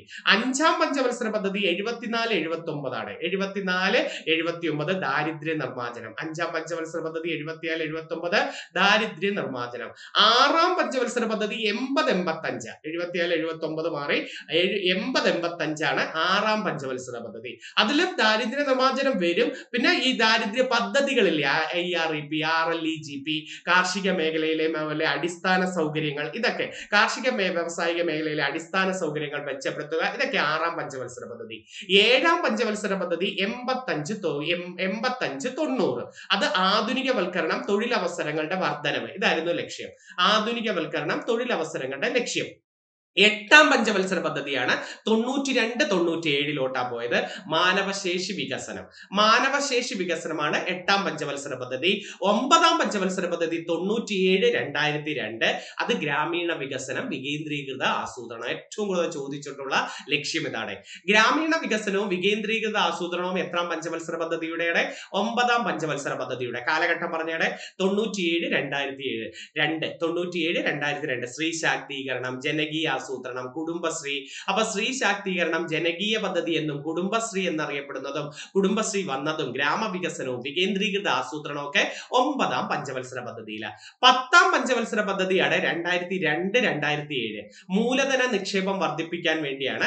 മൂലധനം നിക്ഷേപം വർദ്ധിപ്പിക്കുകയായിരുന്നു പത്താം പഞ്ചവത്സര പദ്ധതിയുടെ. കേരള മോഡൽ വികസന പദ്ധതിയും തൊഴിലുറപ്പ് പദ്ധതിയും ഒക്കെ വരുന്നത് പത്താം പഞ്ചവത്സര പദ്ധതിയിലാണ്. തൊഴിലുറപ്പ് പദ്ധതി വരുന്നത് 2006 ഫെബ്രുവരി 2 2006 ഫെബ്രുവരി 2 തൊഴിലുറപ്പ് പദ്ധതി വരുന്നത്. അതുപോലെ 11ാം പഞ്ചവത്സര പദ്ധതിയുടെ കാലയളവ് 2007, 12. ലക്ഷ്യം പഠിച്ചു വെക്കണം. മുഴുവൻ ജനവിഭാഗങ്ങളുടെയും സമഗ്ര വികസനം. മുഴുവൻ ജനവിഭാഗങ്ങളുടെയും സമഗ്ര വികസനമാണ് ഏതാ 11ാം പഞ്ചവത്സര പദ്ധതിയുടെ ലക്ഷ്യം. 12ാം പഞ്ചവത്സര പദ്ധതിയുടെ ലക്ഷ്യം 2012-17 ആണ് സുസ്ഥിര വികസനം. 2012-17 സുസ്ഥിര വികസനമാണ് 12ാം പഞ്ചവത്സര പദ്ധതിയുടെ ലക്ഷ്യം. ഓർത്തു വെക്കണേ. 11 11ന്റെയാണ് മുഴുവൻ ജനവിഭാഗങ്ങളുടെ സമഗ്ര വികസനം, 12ന്റെയാണ് സുസ്ഥിര വികസനം. 12ന്റെ കാലയളവ് എന്ന് പറഞ്ഞാൽ 2012-17 ആണ്. അപ്പൊ ആ ഓപ്ഷൻ ഒന്ന് പഠിച്ചു വെച്ചിരിക്കണേ. അടുത്ത പരീക്ഷയ്ക്ക് ചോദിച്ചിരിക്കുകയാണ്, താഴെ പറയുന്ന ഹോർമോണുകൾ, ഗ്രന്ഥികൾ തെറ്റായ ജോഡി ഏത്? തെറ്റായ ജോഡി ഏത് എന്നതാണ്. Insulin, pancreas. ശരിയാണ്. ഇൻസുലിനും ഗ്ലൂക്കഗോണും ഒക്കെ പാൻക്രിയാസ് ഗ്രന്ഥിയാണ്. ഇൻസുലിനും ഗ്ലൂക്കഗോണും ഏതാണ്? പാൻക്രിയാസ് ഗ്രന്ഥി. മധുര ഗ്രന്ഥി എന്ന് വിളിക്കുന്നത് പാൻക്രിയാസിനെയാണ്. എന്താ പാൻക്രിയാസിന്റെ മറ്റൊരു പേര്? പാൻക്രിയാസിന്റെ മറ്റൊരു പേര് ആഗ്നേയ ഗ്രന്ഥി എന്നാണ്. ആഗ്നേയ ഗ്രന്ഥി ആണ്. അപ്പൊ ഇൻസുലിനും ഗ്ലൂക്കഗോണും ഏതാണ്? പാൻക്രിയാസ് ആണ്. ഗ്ലൂക്കോസിനെ ഗ്ലൈക്കോജൻ ആക്കുന്നതാണ് ഇൻസുലിൻ. ഗ്ലൂക്കോസിനെ ഗ്ലൈക്കോജൻ ആക്കുക ഇൻസുലിൻ. തിരിച്ച് ഗ്ലൈക്കോജനെ ഗ്ലൂക്കോസ് ആക്കുന്നതാണ് ഈ ഗ്ലൈക്കോജൻ എന്ന് പറയുന്നത്. അടുത്ത പിറ്റ്യൂട്ടറി ഗ്രന്ഥിയാണ് ഇവിടെ. മെലാറ്റോണിൻ. തെറ്റിപ്പോയി അല്ലെ? മെലാറ്റോണിനും സെറാട്ടോണിനും. മെലാറ്റോണിൻ നമ്മുടെ ഉറങ്ങാൻ സഹായിക്കുന്ന ഹോർമോൺ ഏത് എന്ന് ചോദിച്ചിട്ടില്ലേ? ഉറങ്ങാൻ സഹായിക്കുന്ന ഹോർമോണാണ് മെലാറ്റോണിൻ. ഈ മെലാറ്റോണിനും സെറാട്ടോണിനും പിറ്റ്യൂട്ടറി ഗ്രന്ഥി അല്ലേ? പീയൂഷ ഗ്രന്ഥി അല്ല, നമ്മൾ പറയേണ്ടത് പൈനിയൽ ഗ്രന്ഥി. ഏതായിരുന്നടെ? മെലാറ്റോണിനും സെറാട്ടോണിനും ഉത്പാദിപ്പിക്കുന്നത് ഏതാണ്? പൈനിയൽ ഗ്രന്ഥി. എന്താ പൈനിയൽ ഗ്രന്ഥി എന്ന് കേട്ടിട്ടുള്ളത്? മനുഷ്യ ശരീരത്തിലെ ഏറ്റവും ചെറിയ ഗ്രന്ഥി ഏതാ? ഏറ്റവും ചെറിയ ഗ്രന്ഥി പൈനിയൽ ഗ്രന്ഥിയാണ്. മനുഷ്യ ശരീരത്തിലെ ഏറ്റവും ചെറിയ ഗ്രന്ഥി ഏതാണ്? പൈനിയൽ ഗ്രന്ഥിയാണ്. മനുഷ്യ ശരീരത്തിലെ ബയോളജിക്കൽ ക്ലോക്ക് എന്നറിയപ്പെടുന്നത് പൈനിയൽ ഗ്രന്ഥിയാണ്. ബയോളജിക്കൽ ക്ലോക്ക് എന്നറിയപ്പെടുന്നത് പൈനിയൽ ഗ്രന്ഥി. നമ്മുടെ ജീവിതത്തിന്റെ നിത്യജീവിതത്തിന്റെ ദൈനംദിന താളക്രമം നിയന്ത്രിക്കുന്നത് പൈനിയൽ ഗ്രന്ഥിയാണ്. നിത്യജീവിതത്തിലെ ദൈനംദിന താളക്രമം നിയന്ത്രിക്കുന്നതും പൈനിയൽ ഗ്രന്ഥി. അവരുടെ രണ്ട് ഹോർമോണിന്റെ പേര് മെലാറ്റോണിനും സെറാട്ടോണിനും. അടുത്തൊക്കെ കാൽസിട്ടോണിനും തൈറോക്സിനും ഒക്കെ തൈറോയിഡ് ഗ്രന്ഥിയാണ്. കാൽസിട്ടോണിനും തൈറോക്സിനും തൈറോയിഡ് ഗ്രന്ഥിയാണ്. ആദം സാപ്പിൾ എന്നറിയപ്പെടുന്ന ഗ്രന്ഥി തൈറോയിഡ് ഗ്രന്ഥിയില്ലേ? ആദം സാപ്പിള് ചിത്രശലഭത്തിന്റെ ആകൃതിയിലുള്ള ഗ്രന്ഥി തൈറോയിഡ് ഗ്രന്ഥിയാണ്. അതുപോലെ തൈറോയിഡ് ഗ്രന്ഥിയാണ് ഏറ്റവും വലിയ അന്തസ്രാവി ഗ്രന്ഥി. ഏറ്റവും വലിയ ഗ്രന്ഥിക്കാരാണ് ഏറ്റവും വലിയ അന്തസ്രാവി ഗ്രന്ഥി തൈറോയിഡ് ഗ്രന്ഥിയാണ്. വാസോപ്രസിനും ഓക്സിറ്റോസിനും ഒക്കെ ഹൈപ്പോതലാമസ് ഗ്രന്ഥിയാണ്. ശരിയാ. വാസോപ്രസിനും ഓക്സിറ്റോസിനും ഒക്കെ നമ്മൾ പറയേണ്ടത് ഹൈപ്പോതലാമസ. വാസോപ്രസിൻ നമ്മൾ പഠിച്ചിട്ടുണ്ട്. വൃക്കയിലെ ജലത്തിന്റെ പുനരാഗീകരണത്തിന് സഹായിക്കുന്ന ഹോർമോൺ ഏത്? വൃക്കയിലെ ജലത്തിന്റെ പുനരാഗീകരണത്തെ സഹായിക്കുന്ന ഹോർമോൺ ഏതാണ്? വാസോപ്രസിൻ. ഈ വാസോപ്രസിന്റെ കുറവ് മൂലം ഉണ്ടാകുന്ന ഒരവസ്ഥയല്ലേ diabetes insipidus. Diabetes insipidus vasopressin ആണ് ADH നമ്മൾ പറയുന്നത്. ആന്റി ഡൈയൂററ്റിക് ഹോർമോൺ എന്നൊക്കെ പറയത്തില്ലേ? ADHന്റെ കുറവ് മൂലം ഉണ്ടാകുന്ന അവസ്ഥ ഏതാണ്? Diabetes insipidus. അപ്പൊ വാസോപ്രസിനും ഓക്സിറ്റോസിനും ഹൈപ്പോതലാമസിലാണ്. ഓക്സിറ്റോസിന്റെ ധർമ്മം എന്താ? ഓക്സിറ്റോസിൻ ഈ ഗർഭപാത്രത്തിന്റെ സങ്കോചവും ഗർഭം സുഗമമാക്കാനും ഒക്കെ സഹായിക്കുന്ന ഹോർമോൺ ഏതാണ്? ഗർഭപാത്രത്തിന്റെ സങ്കോചത്തിന് വേണ്ടിയും സുഗമമാക്കാനും വേണ്ടി നൽകുന്ന ഹോർമോണാണ് ഓക്സിറ്റോസിൻ. പ്രൊലാക്റ്റിൻ എന്താണ്? പ്രൊലാക്റ്റിൻ അത് മുലപ്പാൽ ഉത്പാദിപ്പിക്കുന്ന ഹോർമോൺ പ്രൊലാക്റ്റിൻ ആണ് അല്ലെ? നമുക്കൊരു സൊമാറ്റോട്രോപിക് ഹോർമോൺ ഇല്ലേ? സൊമാറ്റോട്രോപിക് ഹോർമോൺ അത് വളർച്ചാ ഹോർമോൺ എന്നറിയപ്പെടുന്നത് ഏതാണ്? സൊമാറ്റോട്രോപിക് ഹോർമോൺ ആണ് വളർച്ചാ ഹോർമോൺ. അതാ പിറ്റ്യൂട്ടറി ഗ്രന്ഥി ഉത്പാദിപ്പിക്കുന്നത്. വളർച്ചാ ഹോർമോൺ നായക ഗ്രന്ഥി എന്ന് വിളിക്കുന്നത് പിറ്റ്യൂട്ടറി ഗ്രന്ഥിയാണ്. നായക ഗ്രന്ഥി എന്ന അപരനാമം ഉള്ളത് പിറ്റ്യൂട്ടറി ഗ്രന്ഥി അഥവാ പീയൂഷ ഗ്രന്ഥിയാണ്. അവർ ഉത്പാദിപ്പിക്കുന്ന ഹോർമോണാണ് സൊമാറ്റോട്രോപിൻ ഹോർമോൺ അഥവാ വളർച്ചാ ഹോർമോണൊക്കെ അവരെ ഉത്പാദിപ്പിക്കുന്നതാണ്. ഈ യുവത്വ ഹോർമോൺ എന്ന് വിളിക്കുന്ന ഏതിനെ? യുവത്വ ഹോർമോൺ തൈമോസിൻ. തൈമസ് ഗ്രന്ഥി ഉത്പാദിപ്പിക്കുന്ന ഹോർമോണാണ് യുവത്വ ഹോർമോൺ എന്ന് വിളിക്കുന്നത് തൈമോസിൻ. ശൈശവകാലത്ത് വളരെ ആർജവമായിട്ടുള്ളതും പ്രായപൂർത്തിയാൽ ഇല്ലാതാവുന്നതുമായ ഹോർമോൺ ഗ്രന്ഥിയാണ് തൈമസ് ഗ്രന്ഥി. അപ്പം തൈമോസിനാണ് യുവത്വ ഹോർമോൺ, തൈമസ് ഗ്രന്ഥിയാണ് യുവത്വ ഗ്രന്ഥി. ഓർത്ത് വെച്ചിരിക്കണേ. പാരാതെർമോണിന്റെ കുറവ് മൂലം ഉണ്ടാകുന്ന രോഗമാണ് ടെറ്റനി. പാരാതെർമോണിന്റെ കുറവ് മൂലം ഉണ്ടാകുന്ന രോഗം ഏതാ? ടെറ്റനി. അടിയന്തര ഹോർമോൺ ഏതാണെന്നറിയാമോ? അടിയന്തര ഹോർമോൺ എപ്പിനെഫ്രിൻ അഥവാ അഡ്രിനാലിൻ. അടിയന്തര ഹോർമോൺ ഏതാണ്? എപ്പിനെഫ്രിൻ അഥവാ അഡ്രിനാലിൻ. നോൺ എപ്പിനെഫ്രിൻ കേട്ടിട്ടുണ്ടോ? നോർ എപ്പിനെഫ്രിൻ അത് സർജിക്കൽ ഹോർമോൺ ആണ്. സർജിക്കൽ ഹോർമോൺ നോർ എപ്പിനെഫ്രിനും അടിയന്തര ഹോർമോൺ എപ്പിനെഫ്രിൻ. മറ്റൊരു പേരെന്താ? അഡ്രിനൽ ഗ്രന്ഥി എന്നാണ്. ഓക്കെ, ആ ഹോർമോണുകൾ ഗ്രന്ഥികൾ ഒന്ന് പഠിച്ചു നോക്കണേ. അപ്പൊ ഇൻസുലിന് ഗ്ലൂക്കോഗോണും പാൻക്രിയാസ് ആണ് മധുര ഗ്രന്ഥി എന്നറിയപ്പെടുന്നത്. ആദം സാപ്പിൾ ഏതാണ്? തൈറോയിഡ് ഗ്രന്ഥിയാണ്. നായക ഗ്രന്ഥി ഏതാ? പിറ്റ്യൂട്ടറി ഗ്രന്ഥിയാണ് നായക ഗ്രന്ഥി എന്നറിയപ്പെടുന്നത്. ഓക്കെ, യുവത്വ ഗ്രന്ഥി ഏതാ? തൈമസ് ഗ്രന്ഥിയാണ്. താഴെ പറയുന്നതിൽ ഭരണഘടന കടമെടുത്ത ആശയങ്ങൾ പരിശോധിച്ച് ശരിയായത് ഏതാണ്? ഓക്കെ, ഭരണഘടനയിൽ നിന്ന് മറ്റൊരു ചോദ്യം വന്നിരിക്കുന്നു. മൗലിക കടമകൾ കടമെടുത്തത് അമേരിക്ക എന്ന് എഴുതിയിരിക്കുന്നു. തെറ്റാ അല്ലെ? മൗലിക കടമകൾ അമേരിക്ക അല്ല, തെറ്റ്. ശരിയായത് ഏതെന്നാണ്. അപ്പൊ മൗലിക കടമകൾ ഇപ്പൊ അങ്ങോട്ട് പറഞ്ഞേ ഉള്ളൂ. മൗലിക കടമകൾ, പഞ്ചവത്സര പദ്ധതി, ആസൂത്രണം, ഇതൊക്കെ കടമെടുത്തത് എവിടെ നിന്നാണ്? റഷ്യയിൽ നിന്ന്. മൗലിക കടമകൾ, പഞ്ചവത്സര പദ്ധതി, ആസൂത്രണം, ഇതൊക്കെ കടമെടുത്തത് എവിടെയെന്ന് ചോദിച്ചാൽ റഷ്യയിൽ നിന്നാണ്. അടുത്ത ഭരണഘടനാ ഭേദഗതി ഓസ്ട്രേലിയയിൽ നിന്ന്. പൊട്ടത്തെറ്റ് അല്ലെ? മൗലിക ഭരണഘടനാ ഭേദഗതി കടമെടുത്തത് ഓസ്ട്രേലിയയാണോ? അല്ല, ദക്ഷിണാഫ്രിക്കയാണ്. ദക്ഷിണാഫ്രിക്കയിൽ നിന്നാണ് ഭരണഘടനാ ഭേദഗതി കടമെടുത്തത് അല്ലെ? നമ്മൾ ദക്ഷിണാഫ്രിക്കയിൽ നിന്ന് രണ്ടെണ്ണമേ പറയാറുള്ളൂ. ഏതാ? ഈ രാജ്യസഭയിലേക്കുള്ള അംഗങ്ങളുടെ തെരഞ്ഞെടുപ്പ് നമ്മൾ പഠിക്കത്തില്ലേ? രാജ്യസഭയിലേക്ക് അംഗങ്ങളെ MLA മാർ തെരഞ്ഞെടുത്തല്ലേ വിടുന്നത്. ആ തെരഞ്ഞെടുപ്പും ഭരണഘടനാ ഭേദഗതിയും എവിടെ നിന്നാണ്? ഭരണഘടനാ ഭേദഗതിയും രാജ്യസഭയിലേക്കുള്ള അംഗങ്ങളുടെ തെരഞ്ഞെടുപ്പും ദക്ഷിണാഫ്രിക്കയിൽ നിന്നാണ് കടമെടുത്തത്. കേവല ഭൂരിപക്ഷ വ്യവസ്ഥ, very very important. First past the post system, ഇങ്ങനെ തന്നെ പഠിച്ചു വെക്കണേ. First past the post system അഥവാ കേവല ഭൂരിപക്ഷ വ്യവസ്ഥ ബ്രിട്ടനിൽ നിന്നാണ് കടമെടുത്തത്. കേരള ഉത്തരം ശരി തന്നെയാണ്. കേവല ഭൂരിപക്ഷ വ്യവസ്ഥ ബ്രിട്ടനിൽ നിന്നാണ്. ബ്രിട്ടനിൽ നിന്ന് ഏറ്റവും കൂടുതൽ ചോദിച്ചത് ഇതാണ്. പക്ഷെ അതിനേക്കാൾ ഇമ്പോർട്ടന്റ് ആണ് ഏക പൗരത്വം കടമെടുത്തത്. ഇന്ത്യയുടെ പൗരത്വം ഏക പൗരത്വം അല്ലേ? ഏക പൗരത്വം, പാർലമെന്ററി ജനാധിപത്യം, റിട്ടുകൾ കേട്ടോ, റിട്ട്, ബ്രിട്ടൻ, ഇട്ട പഠിച്ചാൽ മതി. അപ്പൊ റിട്ടുകൾ, ഏക പൗരത്വം, പാർലമെന്ററി ജനാധിപത്യം, ക്യാബിനറ്റ്, നമുക്ക് ദ്വിമണ്ഡല സഭയല്ലേ, രാജ്യസഭയും ലോകസഭയും, അങ്ങനെ ദ്വിമണ്ഡല സഭയും ബ്രിട്ടനിൽ നിന്നാണ് കടമെടുത്തത്. അതുപോലെ പ്രധാനമന്ത്രി മന്ത്രിസഭയും ഉള്ളത് പഠിച്ചില്ലേ? അത് പ്രധാനമന്ത്രിയും മന്ത്രിസഭയും ഉള്ള കൂട്ടായ്മയും കടമെടുത്തത് ബ്രിട്ടനിൽ നിന്നാണ്. കേവല ഭൂരിപക്ഷ വ്യവസ്ഥ കടമെടുത്തത് ബ്രിട്ടനിൽ നിന്നാണ്. ഒരു രാഷ്ട്രപതിക്ക് ആ രാജ്യത്ത് നാമമാത്രമേ അവകാശമുള്ളൂ, നാമമാത്രമേ അധികാരമുള്ളൂ എന്ന് പറയുന്നതും ബ്രിട്ടനിൽ നിന്നാണ് കൊണ്ടുവന്നത്. അപ്പം ക്യാബിനറ്റ്, പ്രധാനമന്ത്രി മന്ത്രിസഭയും, ദ്വിമണ്ഡല സഭ, പാർലമെന്ററി ജനാധിപത്യം, അതുപോലെ റൂൾ ഓഫ് ലോ, നിയമവാഴ്ച കടമെടുത്തത് ബ്രിട്ടനിൽ നിന്നാണ്. ഇതൊക്കെ ചോദിച്ചിട്ടുണ്ട്. ബ്രിട്ടനിൽ നിന്നാണ് ജനാധിപത്യമായ പരമായ തെരഞ്ഞെടുപ്പ്, ഏക പൗരത്വം, റിട്ടുകൾ, കേവല ഭൂരിപക്ഷ വ്യവസ്ഥ, നിയമവാഴ്ച, പാർലമെന്ററി ജനാധിപത്യം, അതുപോലെ ക്യാബിനറ്റ്, സ്പീക്കർ, ദ്വിമണ്ഡല സഭ, അതുപോലെ CAG ഇല്ലേ, നമ്മളെ CAG, കൺട്രോളർ ആൻഡ് ഓഡിറ്റർ, അതും കൊണ്ടുവന്നത് ബ്രിട്ടനിൽ നിന്നാണ്. പ്രധാനമന്ത്രി മന്ത്രിസഭയും അതുപോലെ ദ്വിമണ്ഡല സഭ തെറ്റിപ്പോരുതേ, കേവല ഭൂരിപക്ഷ വ്യവസ്ഥ കടമെടുത്തത് ബ്രിട്ടനിൽ നിന്നാണ്. ഓർത്തു വെച്ചിരിക്കണേ. അടുത്ത നോക്കാം, കൺകറന്റ് ലിസ്റ്റ് ഓസ്ട്രേലിയയിൽ നിന്ന്. കൺകറന്റ് ലിസ്റ്റ് അയർലൻഡ് എന്നാണ് എഴുതിയേക്കുന്നത്. പൊട്ടത്തെറ്റ്, ഓസ്ട്രേലിയ അല്ലെ? കൺകറന്റ് ലിസ്റ്റ് ഓസ്ട്രേലിയയിൽ നിന്ന് രണ്ടെണ്ണം ഉണ്ട് അല്ലെ? പാർലമെന്റിന്റെ സംയുക്ത സമ്മേളനം എവിടെ നിന്നാ? പാർലമെന്റിന്റെ സംയുക്ത സമ്മേളനവും കൺകറന്റ് ലിസ്റ്റും ഓസ്ട്രേലിയയിൽ നിന്നാണ് കടമെടുത്തത്.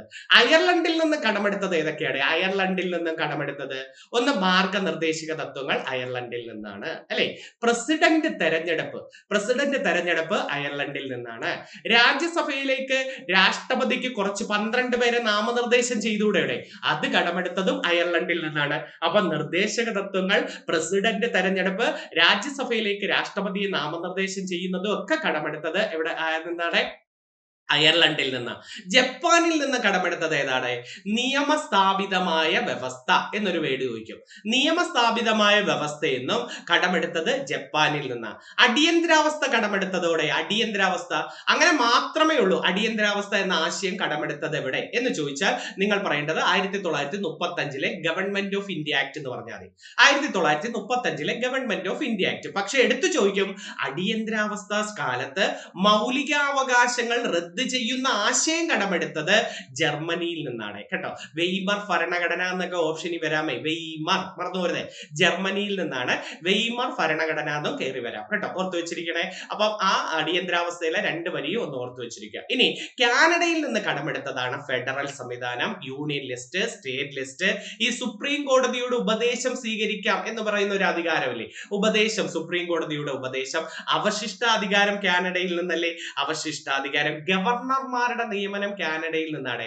ഗവർണർമാരുടെ നിയമനം, അവശിഷ്ടാധികാരം, സുപ്രീം കോടതിയുടെ ഉപദേശാധികാരം, union list, state list, federal സംവിധാനം ഒക്കെ കാനഡയിൽ നിന്നാണ്. ഏറ്റവും ഇമ്പോർട്ടന്റ് പറഞ്ഞില്ല നമ്മൾ, അമേരിക്കക്കാരുടെ പറഞ്ഞില്ല. ഏതൊക്കെയാ മനസ്സിൽ ഓടി വരുന്നത്? മൗലിക അവകാശങ്ങൾ അമേരിക്ക, ആമുഖം അമേരിക്ക, ഇന്ത്യക്ക് ഒരു ലിഖിത ഭരണഘടന ഉണ്ടെന്ന് പറഞ്ഞത് അമേരിക്ക.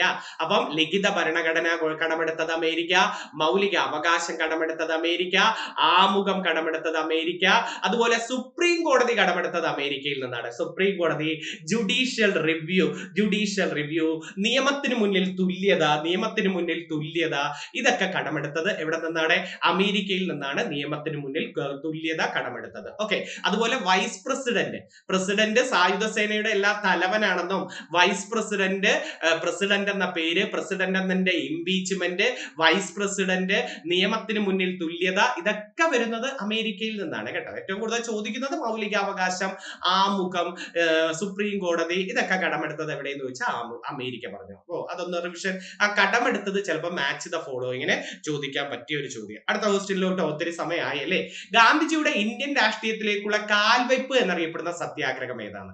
ഗാന്ധിജിയുടെ ഇന്ത്യൻ രാഷ്ട്രീയത്തിലേക്കുള്ള കാൽവയ്പ് എന്നറിയപ്പെടുന്ന സത്യാഗ്രഹം ഏത്? ഏറ്റവും ഇമ്പോർട്ടന്റ് ആണ്. ഗാന്ധിജി ആദ്യമായി സത്യാഗ്രഹം തുടങ്ങിയത് എവിടെയാണ്? അത് 1906 ദക്ഷിണാഫ്രിക്കയിലാണ്. ഗാന്ധിജിയുടെ ആദ്യ സത്യാഗ്രഹം എവിടെയാണ്? 1906 ദക്ഷിണാഫ്രിക്കയിൽ. ഗാന്ധിജി ദക്ഷിണാഫ്രിക്കയിൽ ആരംഭിച്ച പത്രം ഏതാണ്?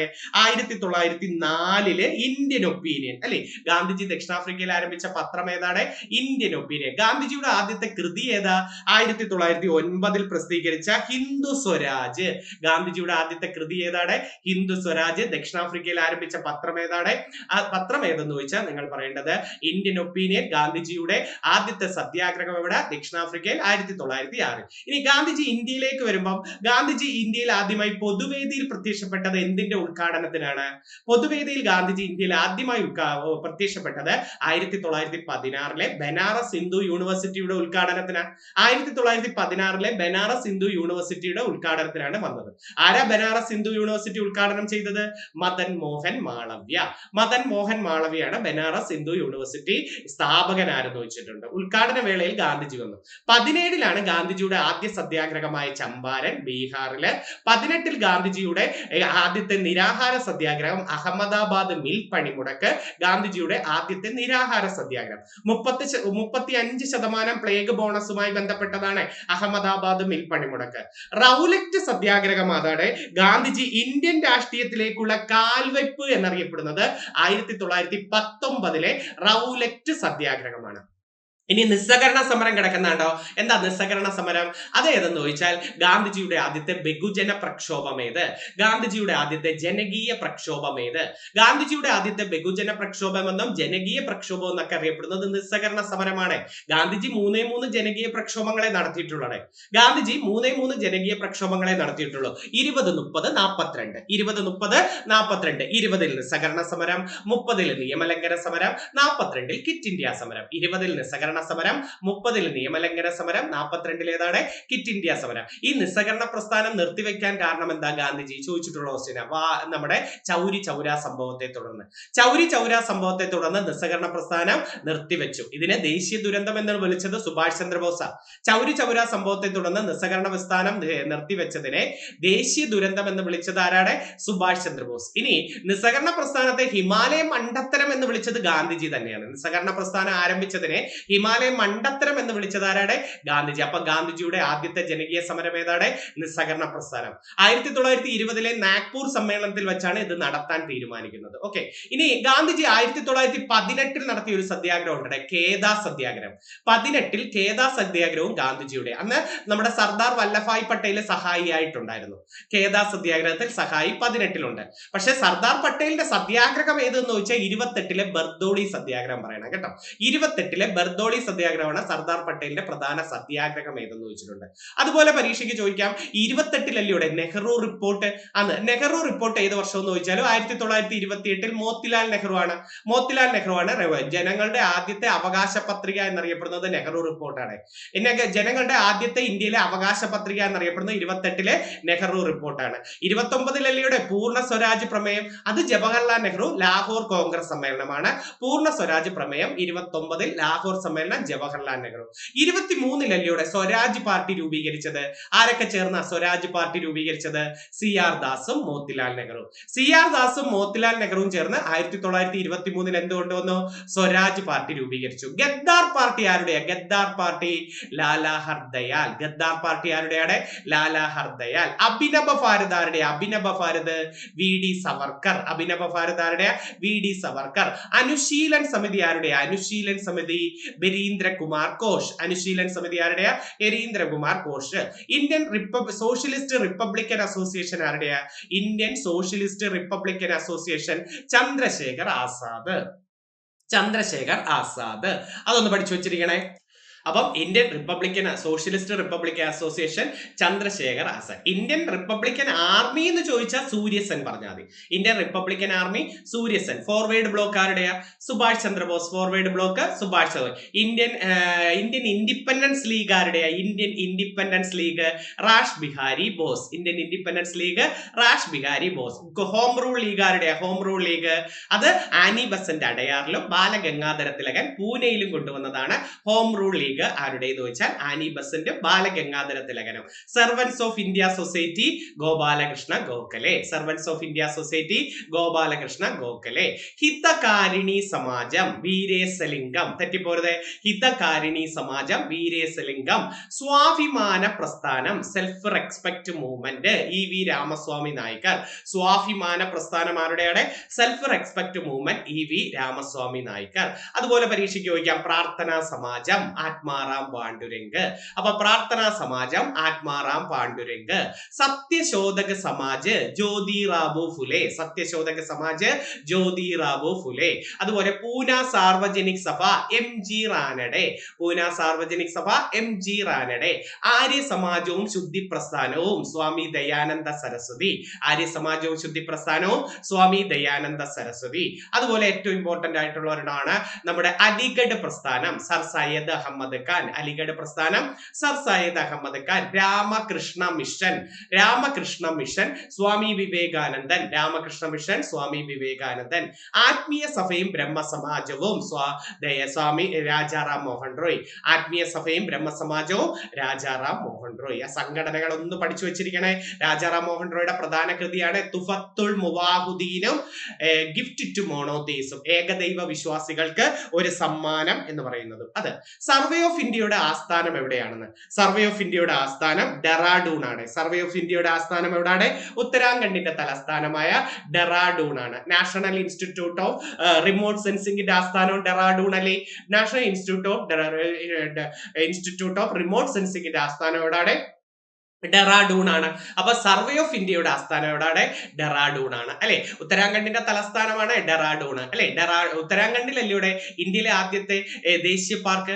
ഇന്ത്യയിലെ ആദ്യത്തെ ദേശീയ പാർക്ക് ഏതാ? ജിം കോർബറ്റ് ദേശീയ പാർക്ക് ഉത്തരാഖണ്ഡിലാണ്.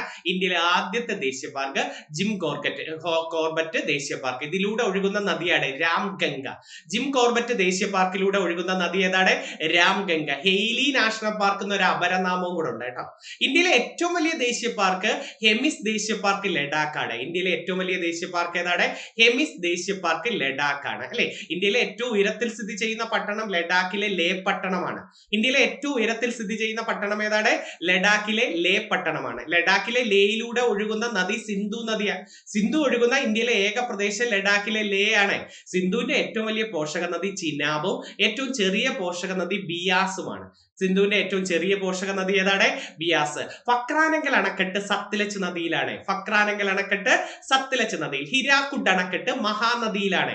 ഫക്രാനങ്കൽ അണക്കെട്ട് സത്ലജ് നദിയിൽ, ഹിരാക്കുഡ് അണക്കെട്ട് മഹാനദി. തെഹരി അണക്കെട്ടോ ഭഗീരഥി നദിയിൽ. തെഹരി അണക്കെട്ട് ഏത് നദിയിലാണ്? ഭഗീരഥി. അമേരിക്കയുടെ ടെന്നീസ് വാലി അതോറിറ്റിയുടെ മാതൃകയിൽ വന്നത് ഏതാണ്? അത് ദാമോദർ നദീതട പദ്ധതിയാണ്. അമേരിക്കയുടെ ടെന്നീസ് വാലി അതോറിറ്റിയുടെ മാതൃകയിൽ വന്നത് ഏതാണ്? ദാമോദർ നദീതട പദ്ധതിയാണ്. ബംഗാളിന്റെ ദുഃഖമാണ് ദാമോദർ. ബംഗാളിന്റെ ദുഃഖം ദാമോദർ. ബീഹാറിന്റെ ദുഃഖം കോസി. ആസാമിന്റെ ദുഃഖം ബ്രഹ്മപുത്ര. ഒഡീഷയുടെ ദുഃഖം മഹാനദി. ബംഗാളിന്റെ ദുഃഖം ദാമോദർ. ബീഹാറിന്റെ ദുഃഖം കോസി. ആസാമിന്റെ ദുഃഖം ബ്രഹ്മപുത്ര. ഒഡീഷയുടെ ദുഃഖം മഹാനദിയാണ്. ഒഡീഷയുടെ ദുഃഖം ഏതാണ്? മഹാനദിയാണ്. ആസാമിന്റെ ദുഃഖമായ ബ്രഹ്മപുത്രയുടെ ഏറ്റവും വലിയ പോഷക നദിയാണ് സുബൻസിരി. ബ്രഹ്മപുത്രയുടെ ഏറ്റവും വലിയ പോഷക നദിയാണ് സുബൻസിരിയാണ്. ടീസ്റ്റ ബ്രഹ്മപുത്രയുടെയാണ്. ഇന്ത്യയിൽ ഏറ്റവും വേഗത്തിൽ ഒഴുകുന്ന നദി ടീസ്റ്റ അല്ലേ? അത് ബ്രഹ്മപുത്രയുടെ പോഷക നദിയാണ് ടീസ്റ്റ എന്ന് പറയുന്നത്. ടീസ്റ്റ, ദിബാങ്, അതുപോലെ ലോഹിത് ഭുവൻ ഹസാരിക പാലം, ഏറ്റവും നീളം കൂടിയ പാലമായ ഭുവൻ ഹസാരിക പാലം ഒക്കെ ലോഹിത് നദിയിലെ, അതൊക്കെ ബ്രഹ്മപുത്രയുടെ പോഷക നദിയാണ്. അപ്പൊ ബ്രഹ്മപുത്രയുടെ ഏറ്റവും വലിയ പോഷക നദി സുബൻസിരി, ഗംഗയുടെ ഏറ്റവും വലിയ പോഷക നദി യമുന, സിന്ധുവിന്റെ ഏറ്റവും വലിയ പോഷക നദി ചിനാബാണ്. ബിയാസ് ചെറുതാണ്, ബിയാസിലാണ് പോങ് അണക്കെട്ട്. ഹിമാചൽ പ്രദേശിലെ പോങ് അണക്കെട്ട് ബിയാസ് നദിയിലാണ്. കുളു മണാലി താഴ്വരകളിലൂടെ ഒഴുകുന്ന നദി ബിയാസ് അല്ലേ? അപ്പൊ കുളു മണാലി താഴ്വരകളിലൂടെ ഒഴുകുന്ന നദി ഏതാണ്? ബിയാസ് ആണ്. ഇന്ത്യയിലെ ഏറ്റവും പ്രധാന ഭൗമ താപോർജ നിലയം ഏതാണ്? ഇന്ത്യയിലെ ഏറ്റവും പ്രധാന ഭൗമ താപോർജ നിലയം Manikaran power project. Manikaran power project Himachal പ്രദേശിലാണ് ഏറ്റവും വലിയ ഭൗമ താപോർജ നിലയം. മണികരൺ പവർ പ്രോജക്റ്റ് ആണ്.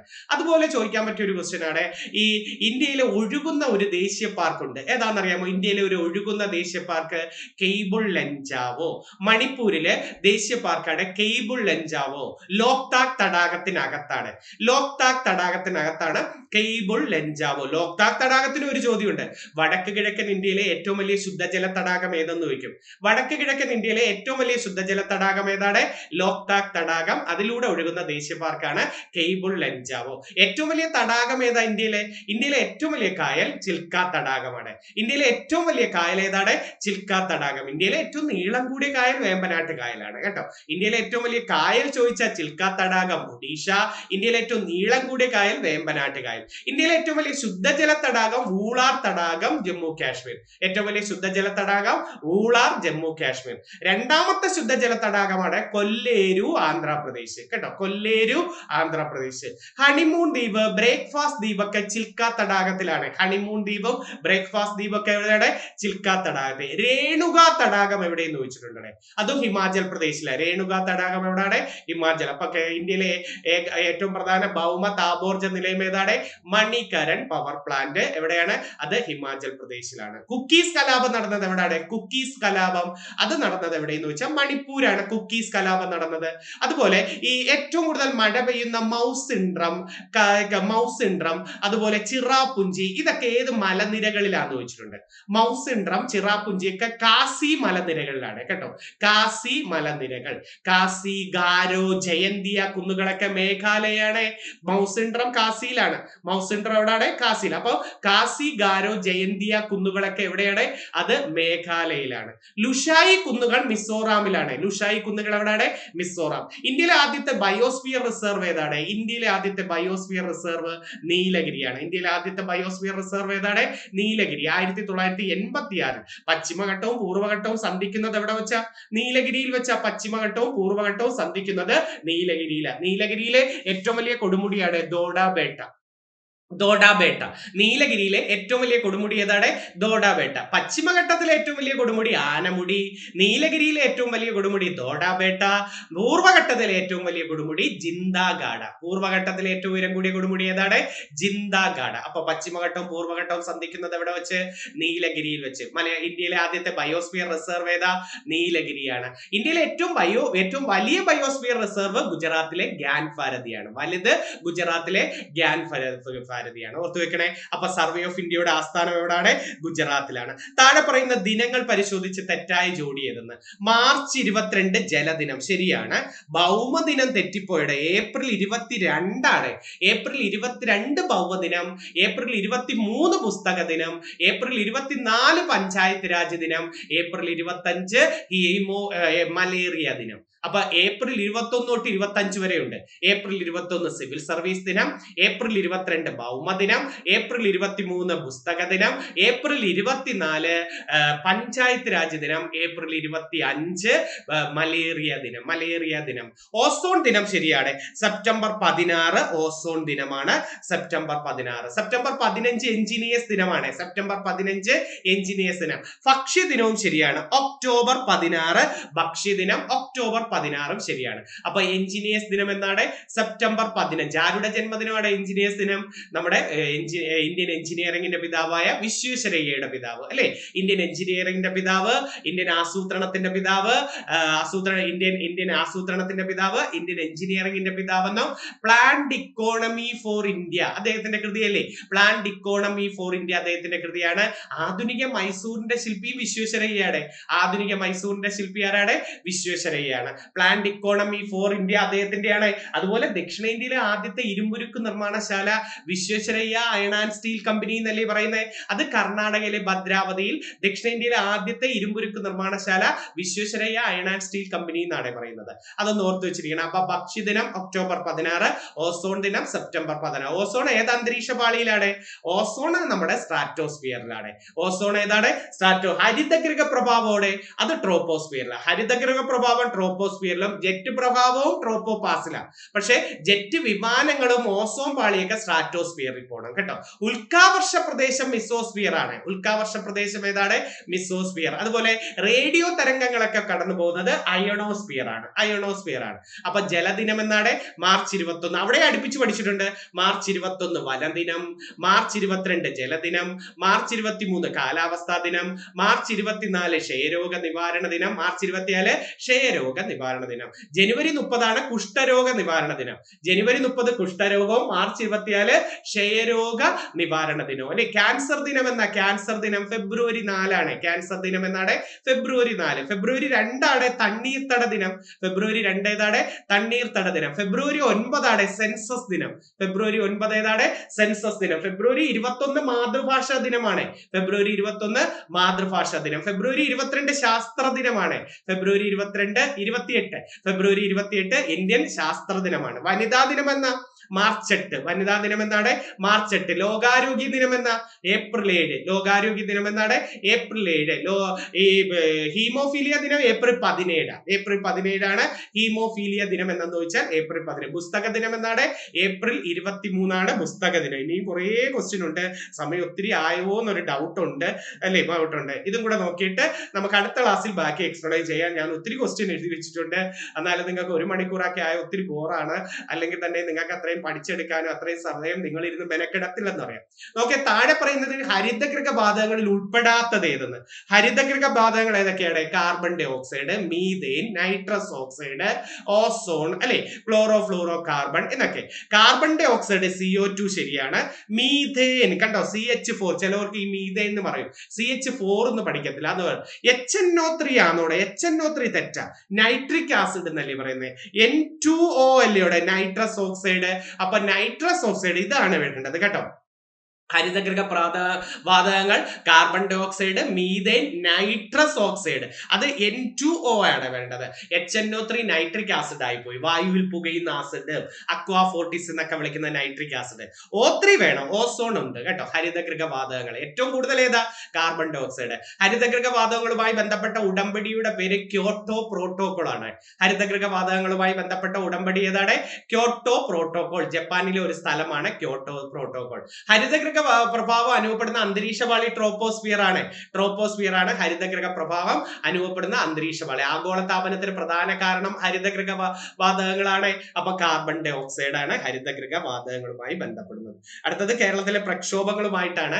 പിന്നീട് ഒരു ദിവസം ഞാൻ അടുത്ത ഒരു ക്ലാസ്സിൽ വീണ്ടും ഒരു റിവിഷൻ. കുറെ പേര് റിവിഷൻ കൊണ്ടുപോവാ സാറേ എന്ന് പറഞ്ഞു. പരീക്ഷ അടുക്കമ്പ മതി എന്നല്ല. എന്നാലും ഒത്തിരി സമയം ആയതുകൊണ്ട് ഞാനങ്ങ് നിർത്തുന്നതേ ഉള്ളൂ. അടുത്ത ക്ലാസ്സിൽ ഉടൻ തന്നെ നിങ്ങൾക്ക് വരാം. റിവിഷൻ ബാക്കി ക്വസ്റ്റ്യനുമായിട്ട് തീർച്ചയായിട്ടും നിങ്ങൾക്ക് വരാം. നല്ലൊരു റിവിഷൻ ക്ലാസ്സുമായിട്ട് നമുക്ക് വീണ്ടും കാണുന്നത് വരെ നന്ദി, നമസ്കാരം. ഒത്തിരി സന്തോഷത്തോടെ പോയിരുന്ന് പഠിക്കുക. കിട്ടും. ആത്മാർത്ഥമായിട്ട് ശ്രമിച്ചാൽ കിട്ടാത്ത ആരും. ഇതല്ലെങ്കിൽ മറ്റൊന്ന്. ഇത് കിട്ടും എന്ന് പറഞ്ഞ് മുന്നോട്ട് പോവുക.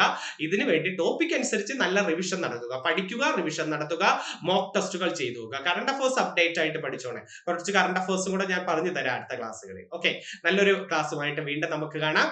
നിർത്തുന്നു. നന്ദി, നമസ്കാരം.